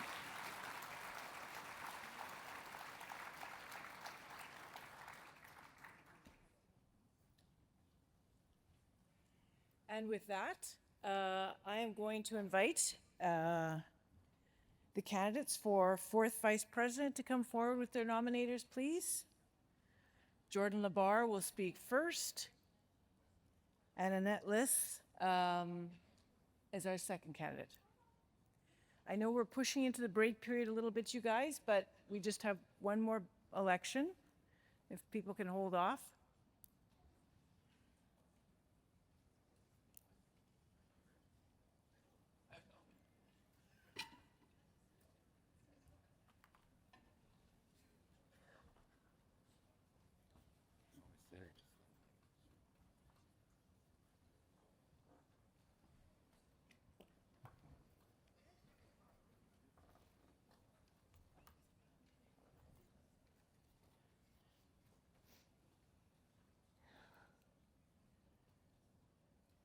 Okay.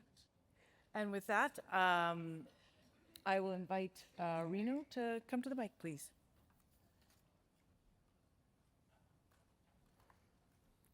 Good morning. For those who haven't had the opportunity to meet me, my name is Reno Fleury. I am the Area 3 Director and the President for Corrections Local 11. It's my honor to introduce someone who has dedicated over a decade of her life to serving her union, her community, and her members. Jordan Labar is a proud Métis woman. Her culture has taught her the importance of resilience, leadership, community, and how those attributes have shaped her as a leader. Beyond union work, Jordan also serves as a volunteer firefighter, a role that speaks volumes about her character, courage, and commitment to helping others. Within our union, Jordan has taken on many roles. Over the years, she has a strong voice for members, particularly young members, serving as the chair of the Young Members Committee. She also has played a key role in shaping our future through the Risk and Strategy Committee, ensuring our union is able to face challenges head on. Jordan's leadership has been tested and proven. For the past 4 years, she served as the president of Area 1, Local 56, building connections, supporting members, and driving results. She represented Area 1 as the director, advocating tirelessly on behalf of the members and the many challenges they face across her area.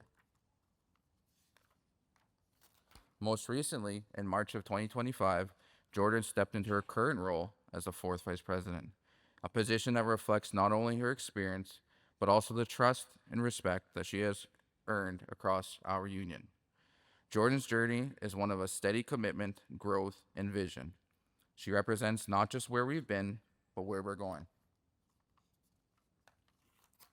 For me, what defines a true leader is not the moments when the oceans are calm and the waters are smooth. It is how you act and carry yourself while you navigate through the storm. When Jordan came and asked me to nominate her for fourth vice president, she was currently an evacuee from the fires in Manitoba. Jordan was unsure at the time if she would even have a home to call her own. But here she was, asking me to nominate her. It was at that moment I knew that Jordan was a person who could navigate through the coming storms, and that she was the leader I'd want beside me. Please join me in welcoming and recognizing a leader that continues to put members first.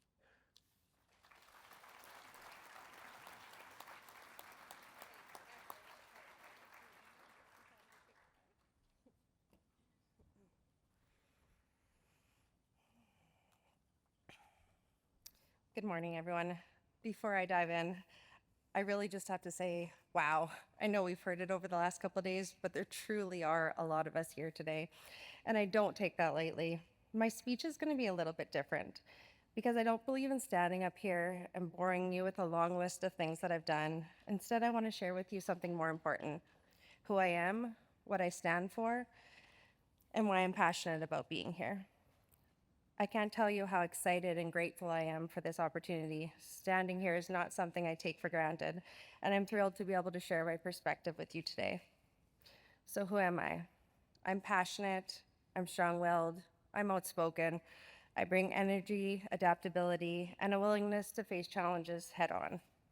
And I'll admit, I can be a bit stubborn, but it's usually in the kind of ways where I refuse to give up on people or to give up on a solution. Because here's what I believe. The moment we stop learning is the moment we stop moving forward. Growth means leaning into discomfort. It means raising your hand when you're not sure you have the answer. It means stepping into roles that feel bigger than you at first. Because that's the only way we stretch. If you're feeling nervous or uncomfortable, it's not a sign to back down. It's usually a sign you're exactly where you're supposed to be. And let's be real, nothing new, nothing exciting, nothing meaningful comes without a touch of anxiety, a little bit of uncertainty, and probably a few sleepless nights. But that's exactly where I want to be, in that space of energy, momentum, and possibility, because that's where growth happens. That's where leadership happens, and that's where teamwork thrives. For over a decade, I've been a union activist, and in that time, I've learned one very important truth. When we stand together, we are stronger. We don't always have to agree on everything, but we do have to listen and learn from each other because disagreements are healthy. They make us sharper, they make us better, and they make us stronger when we come out on the other side together. Nothing was more empowering than the summer of strikes, and getting to be on that strike, the front line of that Gullico strike, just fueled my passion and my determination. Because MGEU is about more than just a group of individuals. It's a team, it's a family. It's about passion and showing up for one another with trust, commitment, and integrity. It's about making sure every single voice is valued, heard, and respected. And it's about building something bigger than ourselves. That's exactly why I'm here, because those values are my values. What I've learned is that leadership in the union isn't about being the loudest voice in the room. It's not about titles or positions. It's about being the person who shows up when it matters. It's about having the courage to speak when others are quiet. And just as importantly, having the humility to stay quiet when someone else needs to be heard. And I'll be honest with you, I don't have all the answers. None of us do. But I do have a willingness to keep asking questions, to keep learning, and to keep pushing myself into those uncomfortable spaces where growth happens. That's what makes me confident that I can help lead, support, and stand alongside all sides of you. So today, I'm not here just to talk about myself. I'm here to talk about us, about what we can achieve together, about what kind of culture we want to create, about how we can continue to strengthen the values the MGU is built on. Trust, teamwork, passion, integrity. By listening and learning, standing up for each other, together we can continue to build a union that puts people first. At the end of the day, this isn't just about me or about any one of us individually. It's about building something greater than ourselves. And if I know one thing for sure, it's this. I'm ready to keep putting in the work. I'm ready to keep standing beside you. And I'm ready to keep growing together. So thank you for your time, for your trust, and for this opportunity. I can't wait to see what we can accomplish when we put our hearts and our voices together.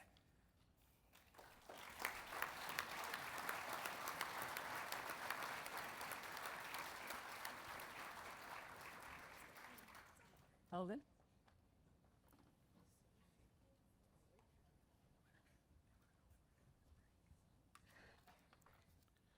All right, good morning once again. I'm here to nominate the net list. And I have to tell you, I was not Annette's first choice. I'm filling in. Her original nominator quit, and she asked me for help. I said absolutely. So for the first time in my life, I've got notes. So what can I tell you about Annette Liss? I've learned that she's been an activist for the last 25 years.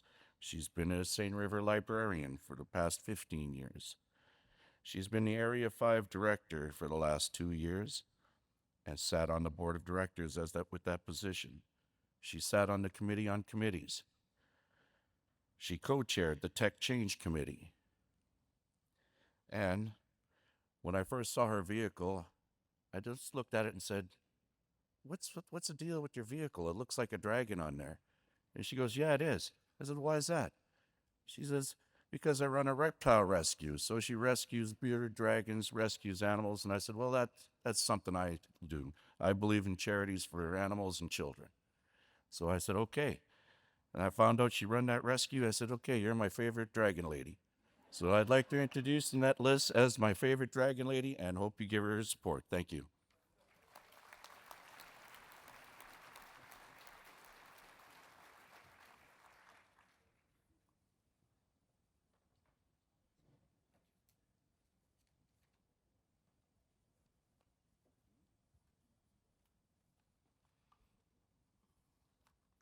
Good morning, everyone. So this is not ever a spot that I thought I would be in. It's hard for me to talk about myself, but I've been an advocate my whole life. My parents taught us that everyone is important. And my first ever example of inclusion, my mother was a Brownie leader, and a parent approached her. Her daughter was completely deaf, partially blind, and probably would be completely blind within a few years. She wanted her daughter to be part of something. My mother spoke to the parent and said, well, your daughter's 6 years old, isn't she? That's the only criteria I have. And that was the example that I was raised with. Everybody deserves to be included. Everybody deserves a chance. Everybody deserves a voice. Prior to MGEU, I served on the Manitoba Association of Parent Councils. I went to my first ever convention, was convinced to join the board. It was extremely rewarding being able to advocate on behalf of parents and children trying to navigate the school system. Because of that, I was approached to be part of the Council for Exceptional Children because they realized that they needed the voice of a parent. Because you cannot advocate on behalf of people unless you include them in the decision-making of your organization. While I was on the Council for Exceptional Children, I made it a point of insisting that we needed to have people on our committees that had navigated the school system with a disability. Because again, we cannot advocate unless we include people in our decision-making. I've been an advocate for disability rights for my whole life. I have always had an invisible disability. I am neurodivergent. I have sensory processing issues. But until I recently became dependent on mobility aids, I did not realize how completely uninclusive our world still is to many people. And I want to change that. When I started, we were a little tiny local amongst 3 other locals in the St. River School Division. We were the only school division that was part of MGEU. And I am happy to say now that every single one of our locals has a full component of table officers. We all have stewards, we all have representation. We meet together, we discuss things as a group so that we can bring a united voice forward. We now have, finally, an education component, and I am so grateful for the MGEU for working towards that. I may not know everything about your jobs, but I will listen to you. Through the years, I have come to realize that many of us have the same struggles. Those of us in corrections, those of us in healthcare, those of us in schools. We all face the same things where our employer is more interested in promoting the rights of our clientele than the rights of workers, and that is wrong. I don't know everything about people who come from different backgrounds, but I will listen. And when the new immigrant is afraid to join the union because where they come from, they would have been thrown in jail, I will speak up for them. If they are afraid to speak, I will speak on their behalf. That is what I do. Like I said, I have a hard time speaking up for me, but I will speak up for you. And I believe that every voice is important. It doesn't matter if you're rural or city, if you are disabled, if you are LGBTQ, I will speak up for you. And that is why I am here, and I hope that I have your support. Thank you.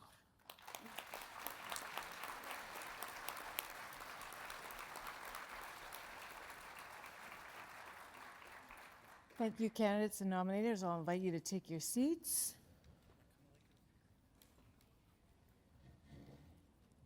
And just remind folks to refresh your page. While our folks are making their way to the chair, Sergeant at Arms, can you make sure? Oh, got another thumbs up. We're just getting to be a well-oiled machine here today.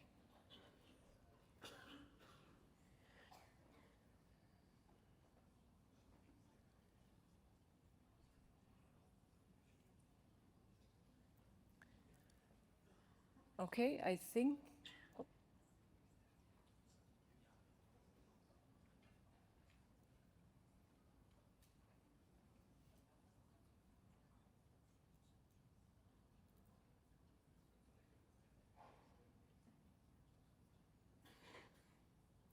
Okay, our candidates have all found their chairs. Dots, if you could open the vote and display the pin, that would be great. Remember to refresh your page.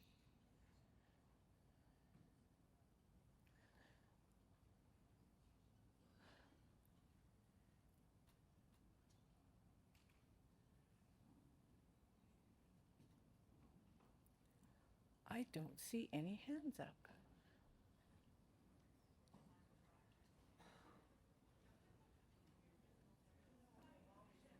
Oh,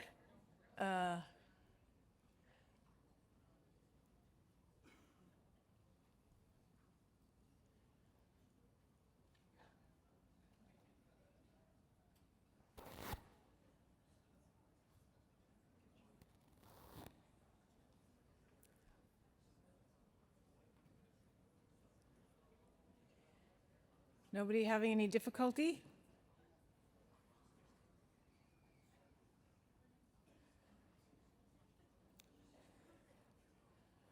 Looking for my floor manager. John, we just gotta wait. Okay, no problem.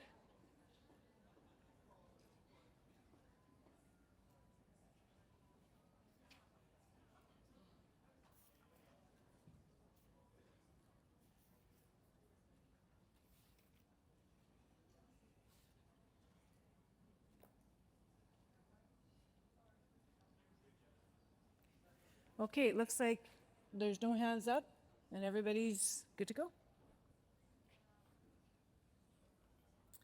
10-second warning, folks.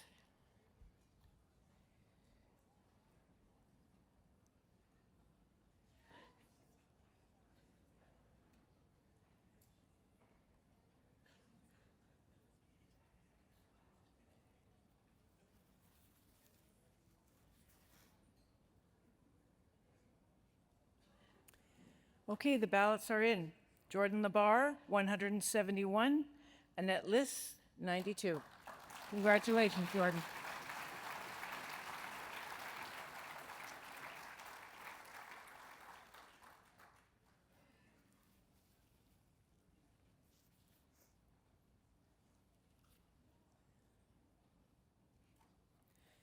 We can just pause for a second, folks. We have a delegate that would like to make it to the mic.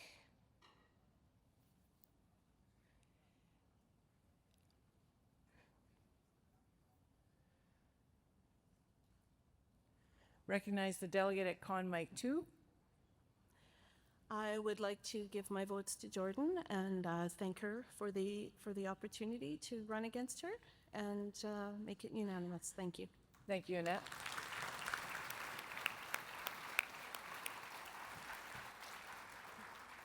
Recognize the delegate at Pro Mic 4.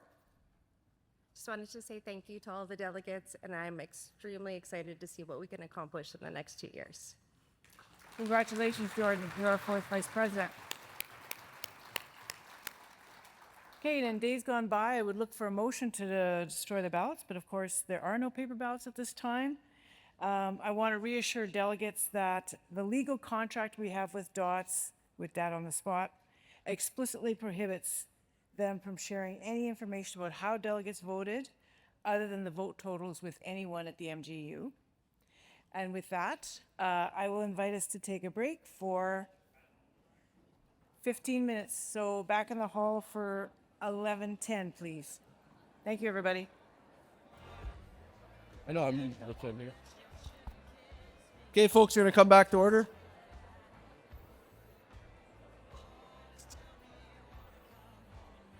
Please find your seats, folks. Come out of the hall. Or if you have to have that conversation, go in the hall to have the conversation.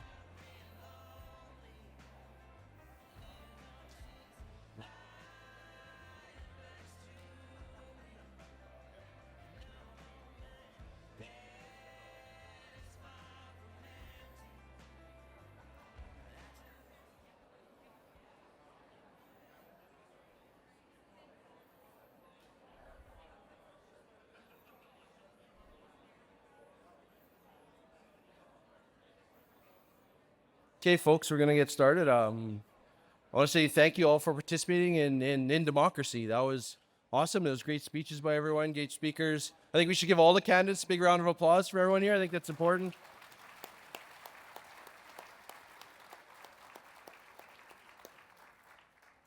It's not always easy to get in front of all you guys and speak. I can tell you that from experience. And I'm glad they took those chances and got up here. But now I get to introduce an order of the day. We have a guest speaker, Bert Blunden, the president of our national union, NUPCI. He's bringing greetings from across this province. He's been all over the country over the last few days, talking to members of NUPCI in Saskatchewan, BC, everywhere. So I'm looking forward to what he has to say. NUPCI is a great supporter of the MGEU, and we're really proud to be a part of the NUPCI. So Bert, the floor is yours.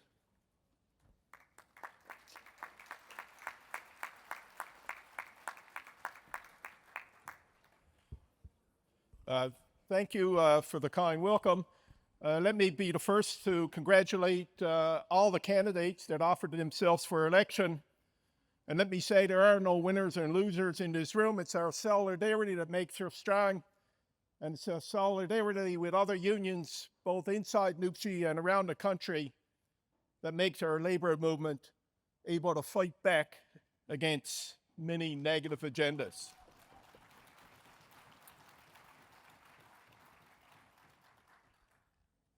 I've been traveling a fair bit over the last couple of days. I believe I haven't slept in the same bed since Sunday. I've been on 8 different flights, and I tell you this for a reason. I'm from Newfoundland and Labrador, and when I'm tired, forgive me, but my accent gets just a little thicker. It reminds me of my daughter, who I had the great privilege to march in front of the legislature in Alberta. I'll talk about that in a second.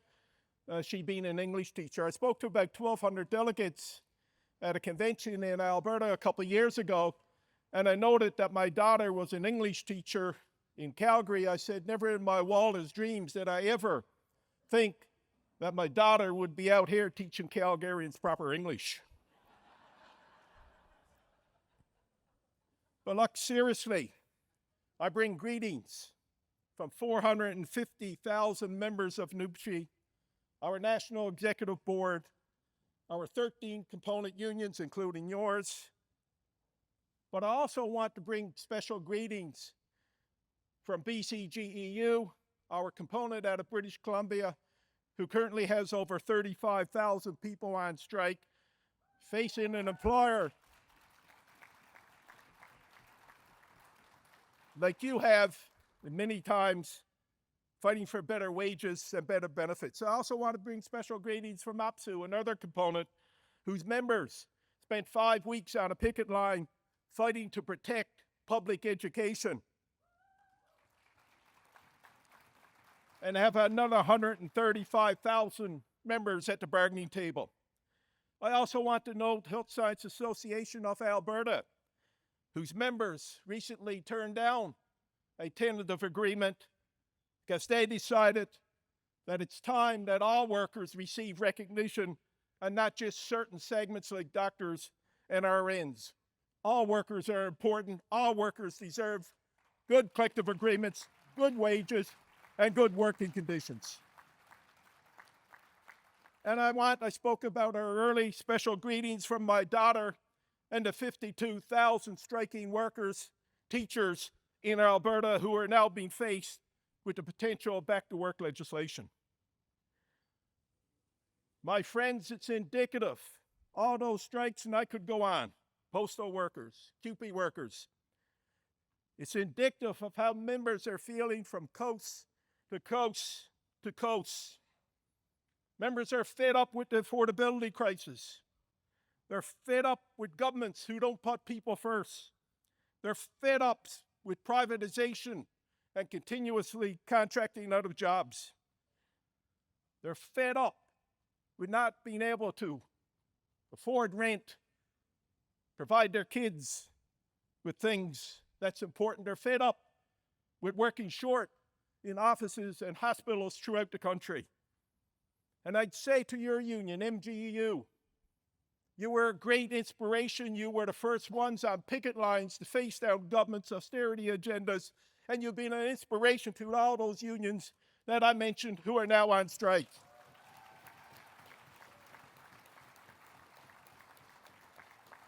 All our members, all our workers from coast to coast, all they want to do is catch up and keep up.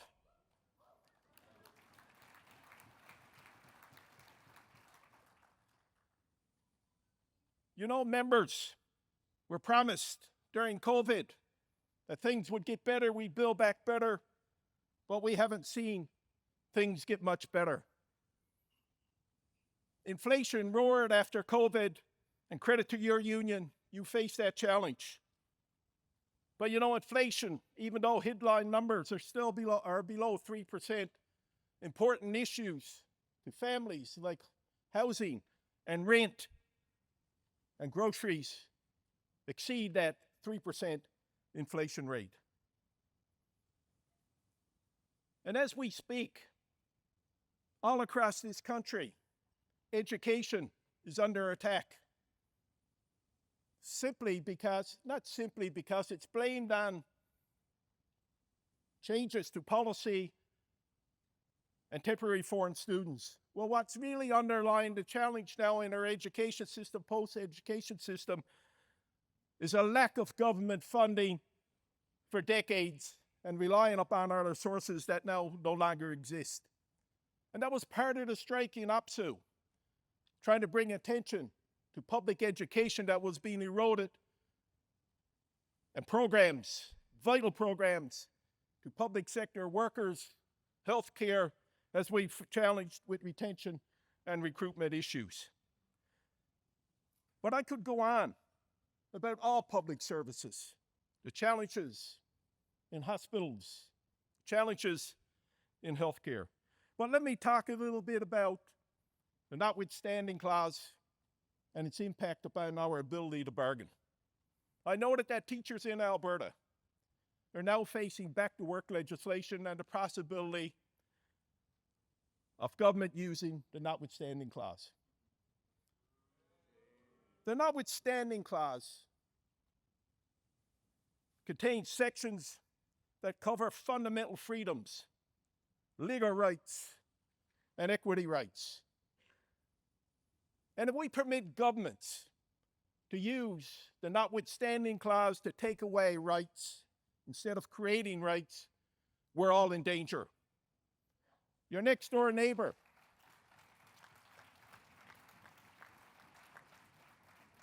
the Saskatchewan government brought in what was labeled as the Parents' Bill of Rights to attack transgendered community and kids in school. Well, if they really wanted a Parents' Bill of Rights, I'd say not only to Saskatchewan, but to all governments across the country, look at classroom sizes. Look at the ability to keep children adequately clothed and fed.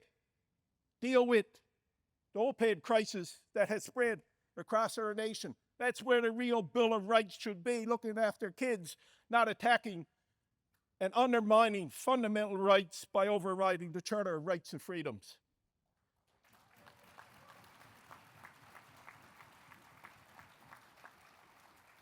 Let me just say, and we can't ignore, we can't sit on the sidelines when people's rights are being attacked, because someday they will come for you too. Right now you enjoy, quite frankly, the privilege of having an NDP government, and I know it hasn't been easy. You've had to go on strike, but your determination and solidarity won the day. It's more difficult to win the day when you have to face down legislation that takes away your right to strike, your right to bargain, your right, quite frankly, to be here. As are our folks in CUPE who were legislated before they even went on strike. Doug Ford was about to invoke the notwithstanding clause to take away their right to strike. The labor movement everywhere came together to challenge Doug Ford, and Doug Ford had to back down. It's an example of what solidarity within the labor movement can do.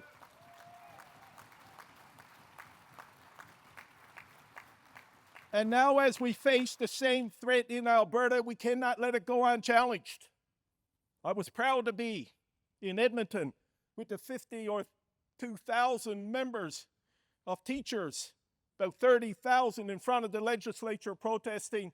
NUPSI has to be at those venues, because what happens to one union in this country will find its way to NUPSI components sooner or later. My friends, the Charter of Rights and Freedoms is not the only thing that's been used to undermine collective bargaining and our right to strike.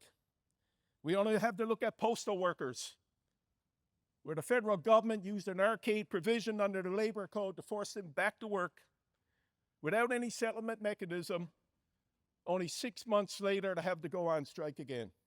Can you imagine having a strike being delayed for 6 months and have to do it a second time? And it's not the first time that the federal government has used that legislation. It's used it now 3 or 4 times, 7 times, I believe. And CUPE, of course, with flight attendants, challenged that and actually forced a settlement and said, no, we want to go back to work. Quite frankly, my friends, the labor movement from coast to coast is pushing back and saying that we've had enough and we won't stand idly by anymore. Our collective agreements are important and we defend them at all costs.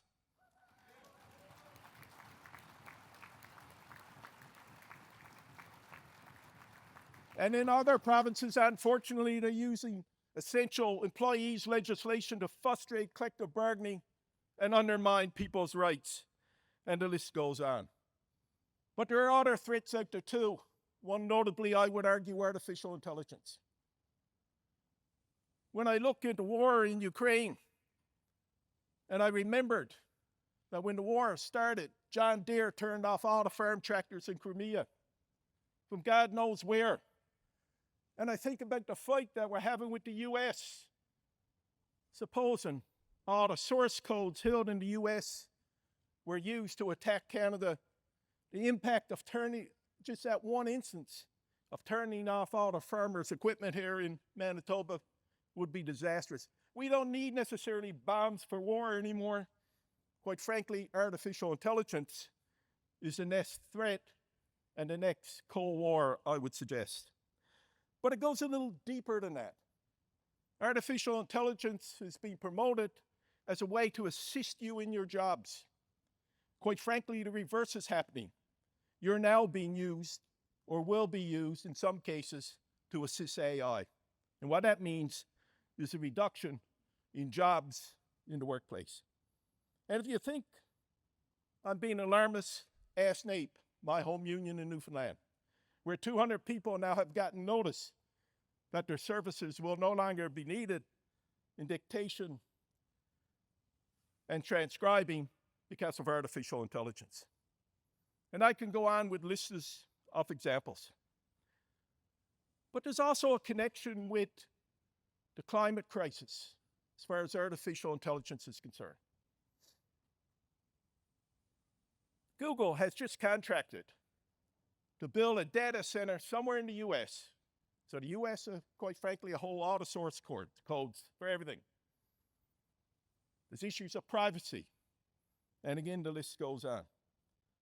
But it's the insatiable appetite for power that we need to be concerned about too. That one data center in the US, if it's built, will require almost half of the power generated by Churchill Falls. For those of you who don't know what Churchill Falls is, it's a hydro project in Newfoundland and Labrador. That's the second biggest hydro project in Canada and the 8th biggest in the world.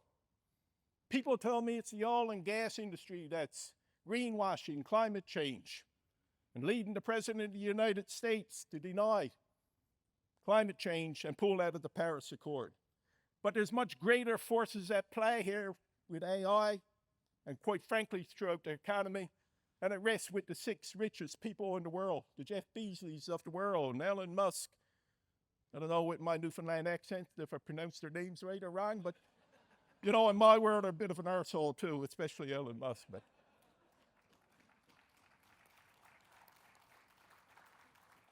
and it's no coincidence that the 6 richest men in the world lined up behind Donald Trump when he was being sworn in, closer to him, quite frankly, than Senate members or congressional members.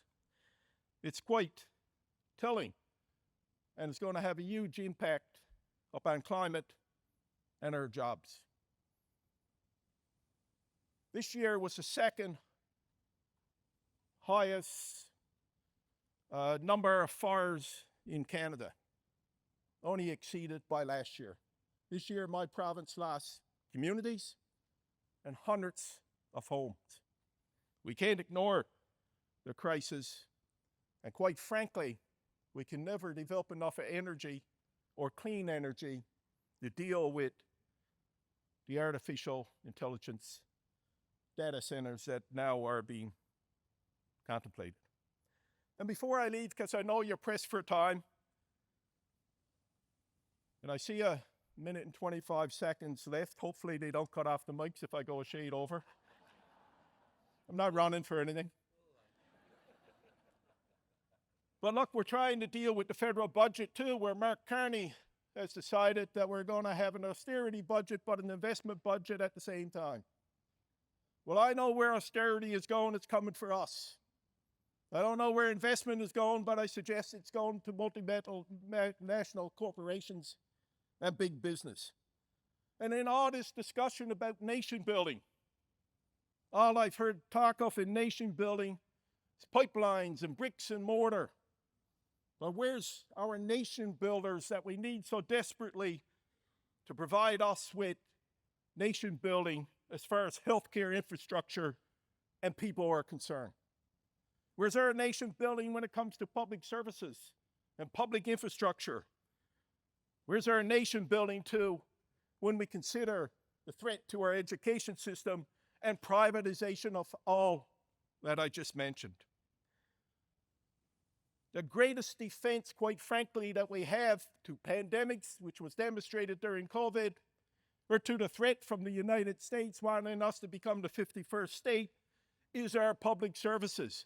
It's the first line of defense, and it's what protects our communities and our people day in and day out. I'd suggest to Carney that Canada is not ready for austerity.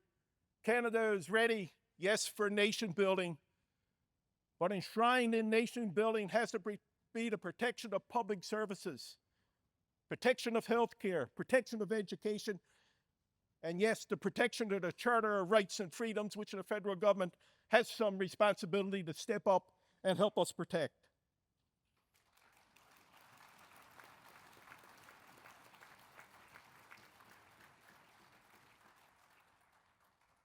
My friends, the challenges are great, but I know with the leadership of unions such as MGEU, we're up to the task. We're up to the task of protecting members' collective agreements, members' rights. We're up to protecting healthcare, communities, and the very foundation on which Canada was built. Enjoy the rest of your convention. It looks like my time is up. Thank you.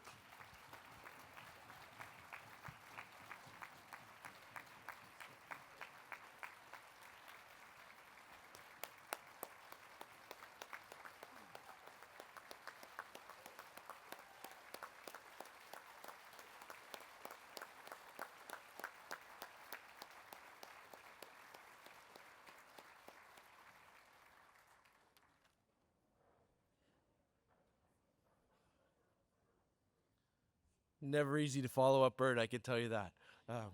Just like following up Kevin, I'm like, yeah, just let me go before Kevin. Yeah, I'm like, same thing when Bert speaks. I always appreciate that if I can go before them because they always bring the fire. Thank you, Bert. I thank you from all our membership. Those were great words. I'd like to call up the Constitution and Bylaw Committee, please. We'll get in, see if we can get a couple resolutions as before lunch.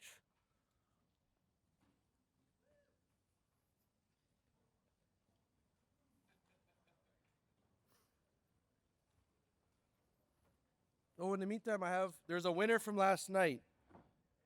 Don Smith, your prize is at the desk. So.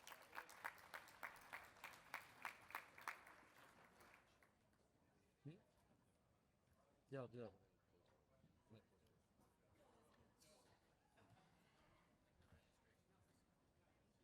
Yeah, the registration desk. The registration desk, they'll have your prize.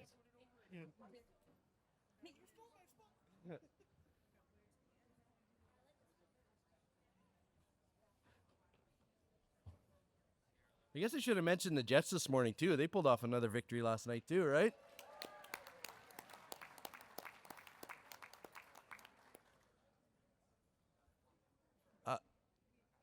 Con Mike 3, please.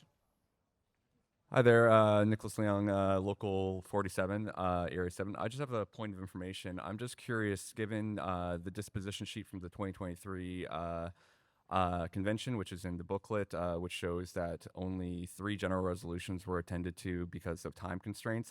I just want to ask what will happen at the end of this convention if we do not have time to hear all the resolutions on the floor. The disposition sheet also shows that they do go to the board of directors, but the board of directors then decide on those matters interconvention, oftentimes contravening the recommendation of the selection committee in the disposition sheet. So I'm just curious because this is the ultimate form of democracy for our union. I would like, just for information for the whole convention, what will be done with resolutions that aren't heard today.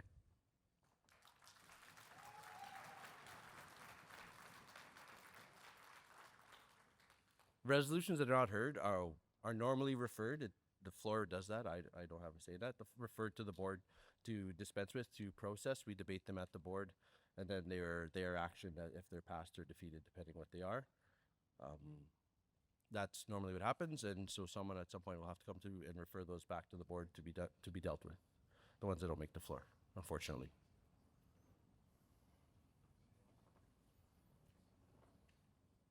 Con 3. Thank you, Chair. Chris Webb, Local 47. Just having that information, I would like to put forward a motion from the floor to, at this stage, postpone consideration of the remaining constitutional resolutions and begin consideration of general resolutions. We spent considerable time yesterday going through financial, constitutional, fantastic debate, very important points.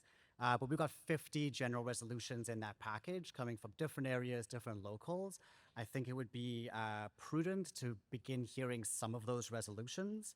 As Nick had mentioned in the disposition report from 2023, we only got through 3 of 75 general resolutions. Just my concern is that we are not going to get through any general resolutions given the pace that we're going today. So I'd like to put forward that as a motion from the floor.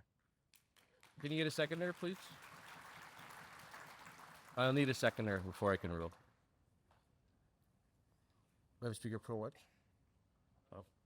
Yes, Andrea Jans, first time speaker, administration. Local 33, I second the motion. Thank you. Let me consult with the parliamentarian.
Yeah. Yeah, you don't. You need to.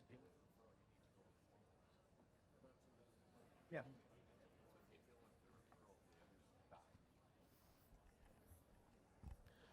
Great resolution or motion. Sorry, we had that. To suspend because when we adopted the agenda, we also adopted the order of the resolutions. So what I'm suggesting, with the will of the room, maybe we continue on the CRs till lunch, and after lunch we could move to, with the House would have to move a resolution to table the remaining CRs, and then we could move on to the GRs. That's the process to get there, but that would be the will of the House. Like me to move that as a motion? Or? We won't need to move motion. We'll move into the CRs now. We have a motion on the floor, and it needs unanimous consent. So if you want, you could pull your motion, or we could try a vote to change it, because it's changing the order of operations. Okay. But what I'm suggesting is we go to lunch on the CRs, and then before or after lunch, we'll table the remaining constitutional resolutions. So once they're tabled, then they're considered processed. Okay. And then we can move on to the GRs. If that's the will of the House, that's what we'll do. I'm willing That's to accept reasonable. that. Thank you, Yeah. Chair.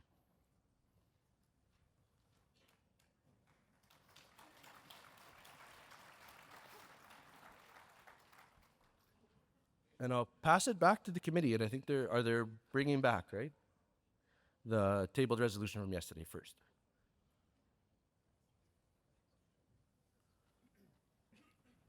Thank you, Chair.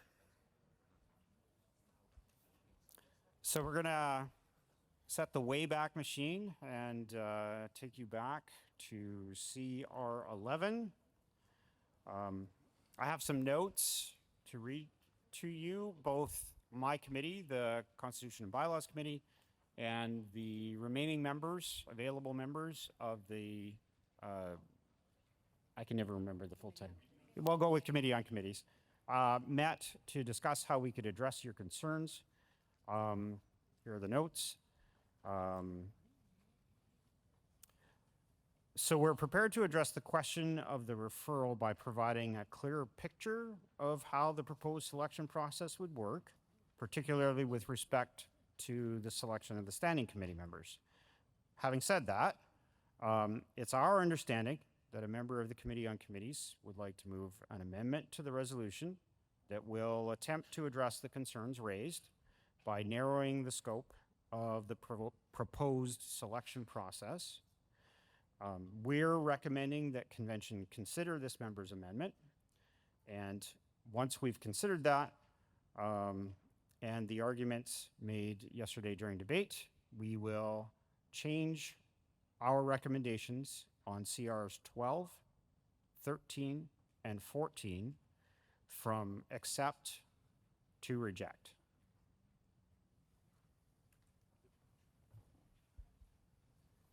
Thank you, Committee Chair. Cor. Okay, I am that member. So we have conferred and we make the following amendments to CR 11. We would now the tech group has a copy of these proposed amendments, so it'll be up shortly. But I move to delete the word specified and insert the word special between the words MGEU and committees. Insert the words and events after the word bursaries, and delete the words by implementing the amendments in Bundle K. As I said, I think it's up there. Perfect. So the goals of this amendment are to preserve the existing election process for the Finance, Grievance and Appeals and Pension and Benefits Committees, to establish a transparent, member-governed selection process for special committees, and to maintain a member-governed bursary and event selection process that remains based on representation from every area. And I move these amendments because through the debate yesterday, those of us who served on the committee and committees have come to accept the importance of maintaining the current election process for the 3 standing committees originally scoped into the proposed selection process. And that would be the Grievance and Appeals, Pension and Benefit, and Finance. However, we also strongly believe still that it is important to establish a sound, member-driven, governed selection process for special committees, which does already exist. But we need to fix the current situation where there are no rules for the appointments of members to special committees. So we want to still strengthen that. So I encourage delegates to consider these amendments. So then therefore it would read as follows. The MGEU will establish a selection committee process to give all members an opportunity to express their interest in putting their current or previous work, lived, or voluntary experiences to use as members of MGEU special committees, and to ensure a selection process is in place for bursaries and events. Because the current committee system does not harness enough of the knowledge, technical skills, and experience that our members possess. And because we need a model that allows all of our members to have an opportunity to put their talents and skills to use in the union, and because more voices will provide better support, again, to our board of directors for decision making. This amendment has been passed and seconded by committee, correct? Moved and seconded by committee.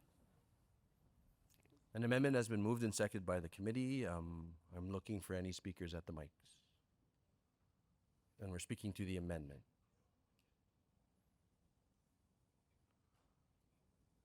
Not seeing any speakers, I'll ask Dots to open the vote on the amended resolution. Or on the amendment, sorry, not the resolution. My bad.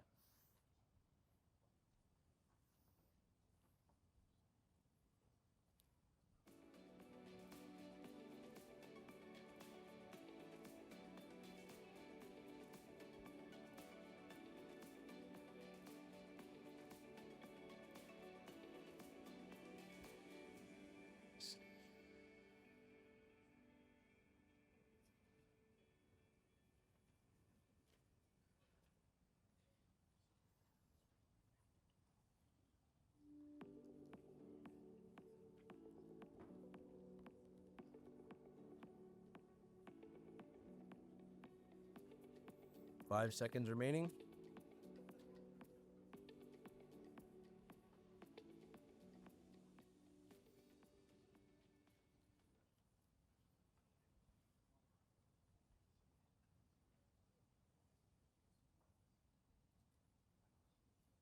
The amendment is carried. So now we'll vote on the resolution, the amended CR 11. Please open the ballot.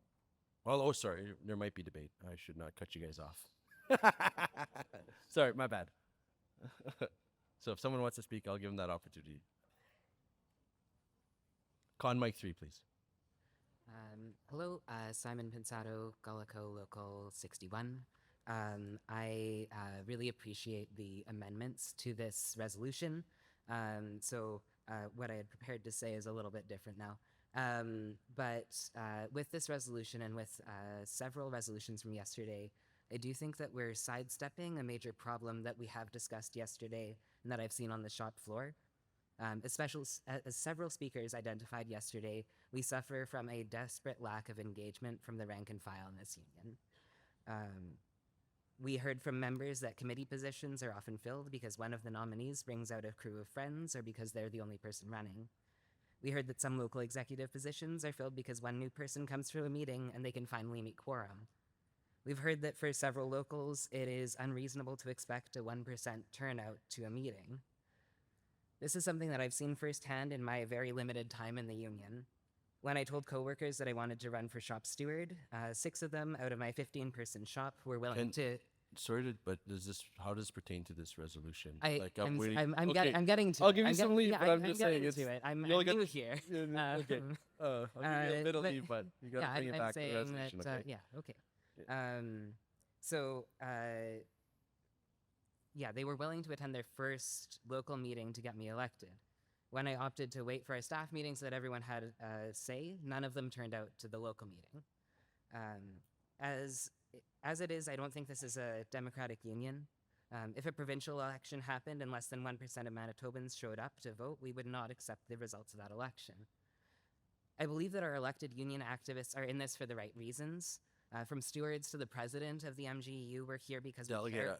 you're not speaking at all to the resolution. Like Okay, so either so- come to the resolution or please All right. wait for one that applies. So- to us on so- this. so, yeah, Like I so- appreciate yeah. trying to give you leave. Yeah, but yeah, totally. So I understand that this resolution is attempting to resolve this lack of engagement. We're trying to get members from the rank and file to be able to apply for positions that are higher up in the union that they might not otherwise have opportunities to reach because maybe they aren't a table officer of their local. But I think that rather than sort of creating a new process that I believe is still not democratic to get people into these positions, we should be going to our rank and file membership and identifying why they aren't coming out to local meetings, why they aren't running for these positions, and changing our union to fit their desires because sorry, delegate, that's your time.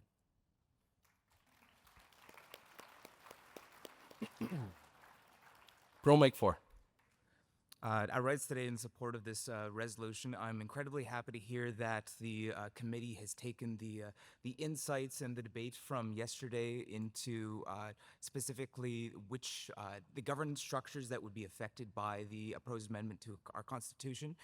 They heard our concerns and they responded accordingly. The shift from selection committee solely tended towards the finance committee, the grievance and appeals committee, and the pension and benefits committee into special committees more broadly, I think is an important and a great change for our union.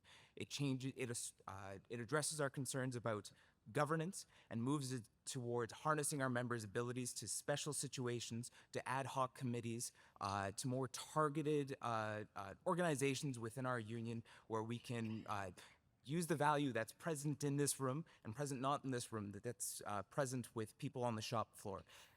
No longer under a standing committee, under selection, under the selection committee, no longer is it restricted to people attending an area council meeting. Every member of this union can opt in to try and use the knowledge, skills, and abilities they have to put their best foot forward and do what's best for all of us at the MGEU. I think this is an important amendment, and I'd encourage everybody here to support it. Thank you. Thank you, delegate. Con Mike 2. Les Rolski, Area 5, Local 53, first time ever being here. Went to 2 meetings, got elected, grievance and appeals, then human rights. Then they're throwing me this, and this. If you want to get involved, go back to your work, talk to your steward, be proactive. It's all going to happen. We need to make change. We need to have assemblies. In other organizations I belong to, assemblies are important. Not everybody from Pine River to Stead, Manitoba to Emerson can be at every meeting. We've got to see technology. We've got to work together. So again, great. I move that we move on. You spoke to the resolution. Sorry, delegate. You can't call the question unless you can't speak to the resolution and call the question. You have to just call the question. But I appreciate your effort. I believe that was Pro 1. Reno Fleury, Area 3, Local 11, and I call the question. Do we have a seconder? I'm sure we do, but I do need a seconder. Pro Mike 4. Reward Local 26, I move to second the motion. The question has been called. That ceases debate. Now we'll move on. Can Dots put the question to the House, calling the question, open the vote.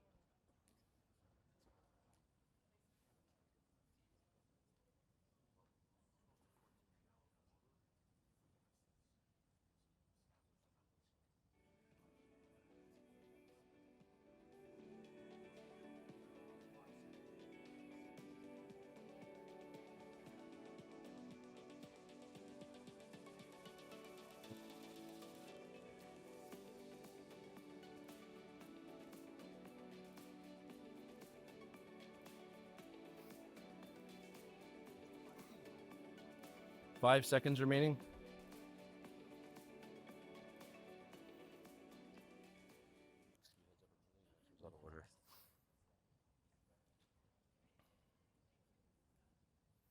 Calling the question has been carried, so now we'll vote on the resolution, the amended resolution.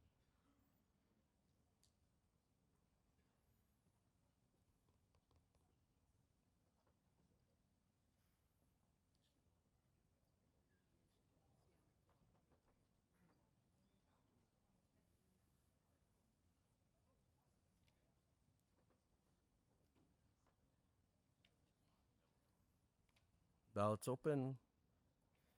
Numbers are climbing.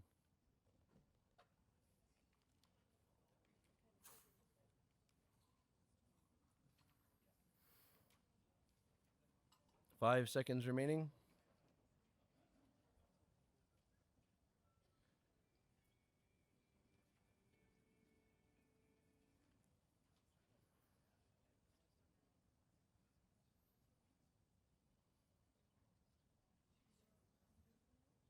And that's carried. For information, CR 12, 13, and 14 are actually now out of order with the amendments as passed. I would appreciate some leave to do one more because I believe the next one's really good for governance. It actually, I'll go to a mic if I want to motivate it, but I think you guys, if you guys give me leave to do one more before lunch, please, I'd appreciate that.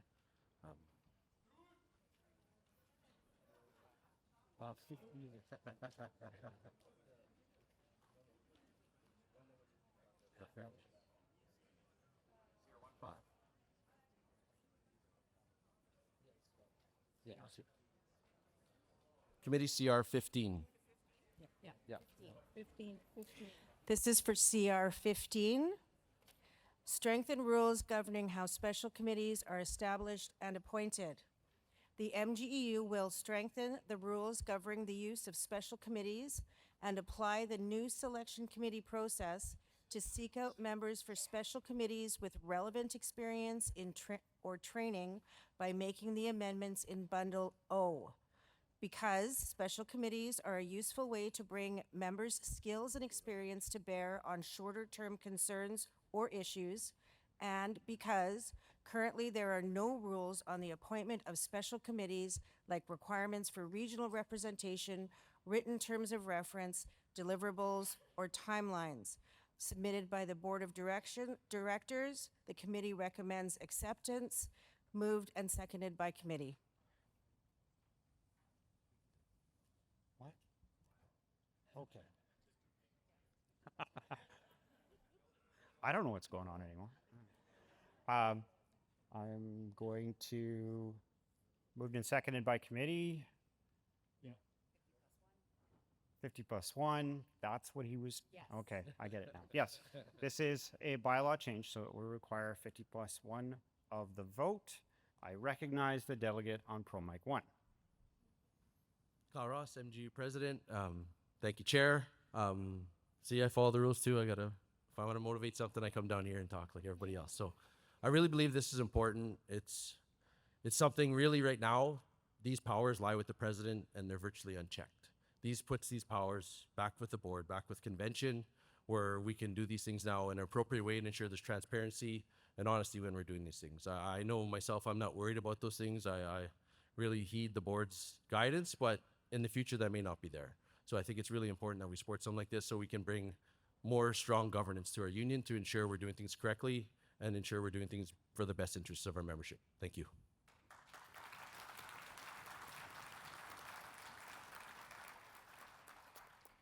Thank you, delegate. I'll look for further delegates wishing to speak to CR 15.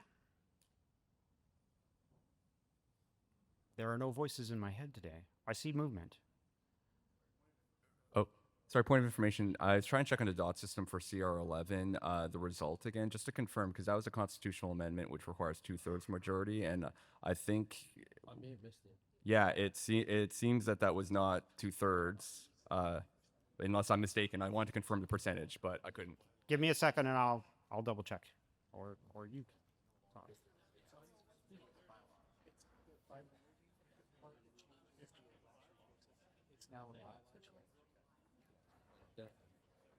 And it was 73%. Yeah. Okay. I just so everyone else can be on the same page. The reason that the delegate was correct in what he was asserting, however, of course, the numbers would have supported anyway. For informational purposes, because we amended it to remove the actual constitutional change, and there were only bylaw changes remaining, the threshold dropped back down to 50% anyway. All right, so back to the matter at hand. Is there anyone who wants to speak to the motion on the floor? That's true. They probably do want to eat. Okay, I don't see anyone, so I guess we will throw up a ballot and test the room.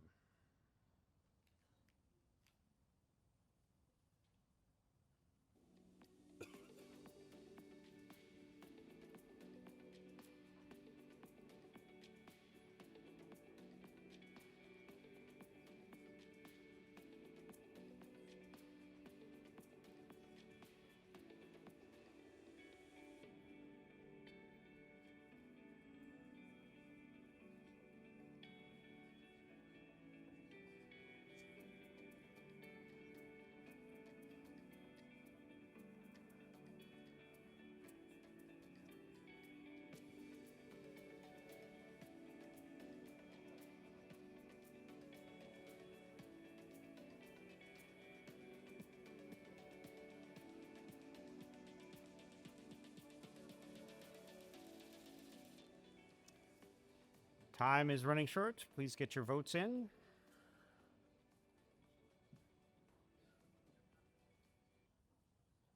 All right, we have a result. It looks like that it went away. See, I need the voices in my head, it turns out.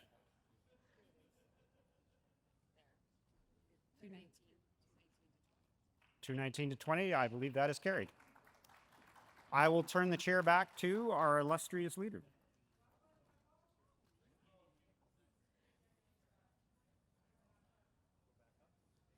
Excuse me?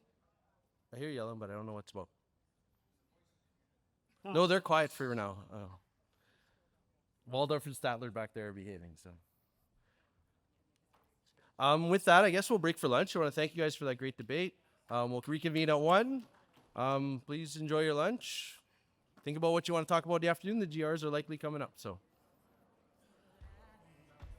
Oh, I have one more announcement because otherwise I'll get in trouble.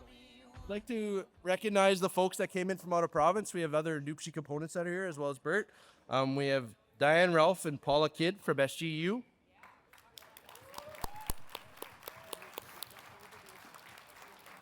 Sandra Mullen, unfortunately, I know she already left, from NSGU. Carolyn, oh, go ahead, yep. Carolyn Widges from HSABC. And I would like to thank also all our honorary life and solidarity guests who joined us for this convention so far. We really appreciate your support in this. Thank you. Have a great lunch, folks.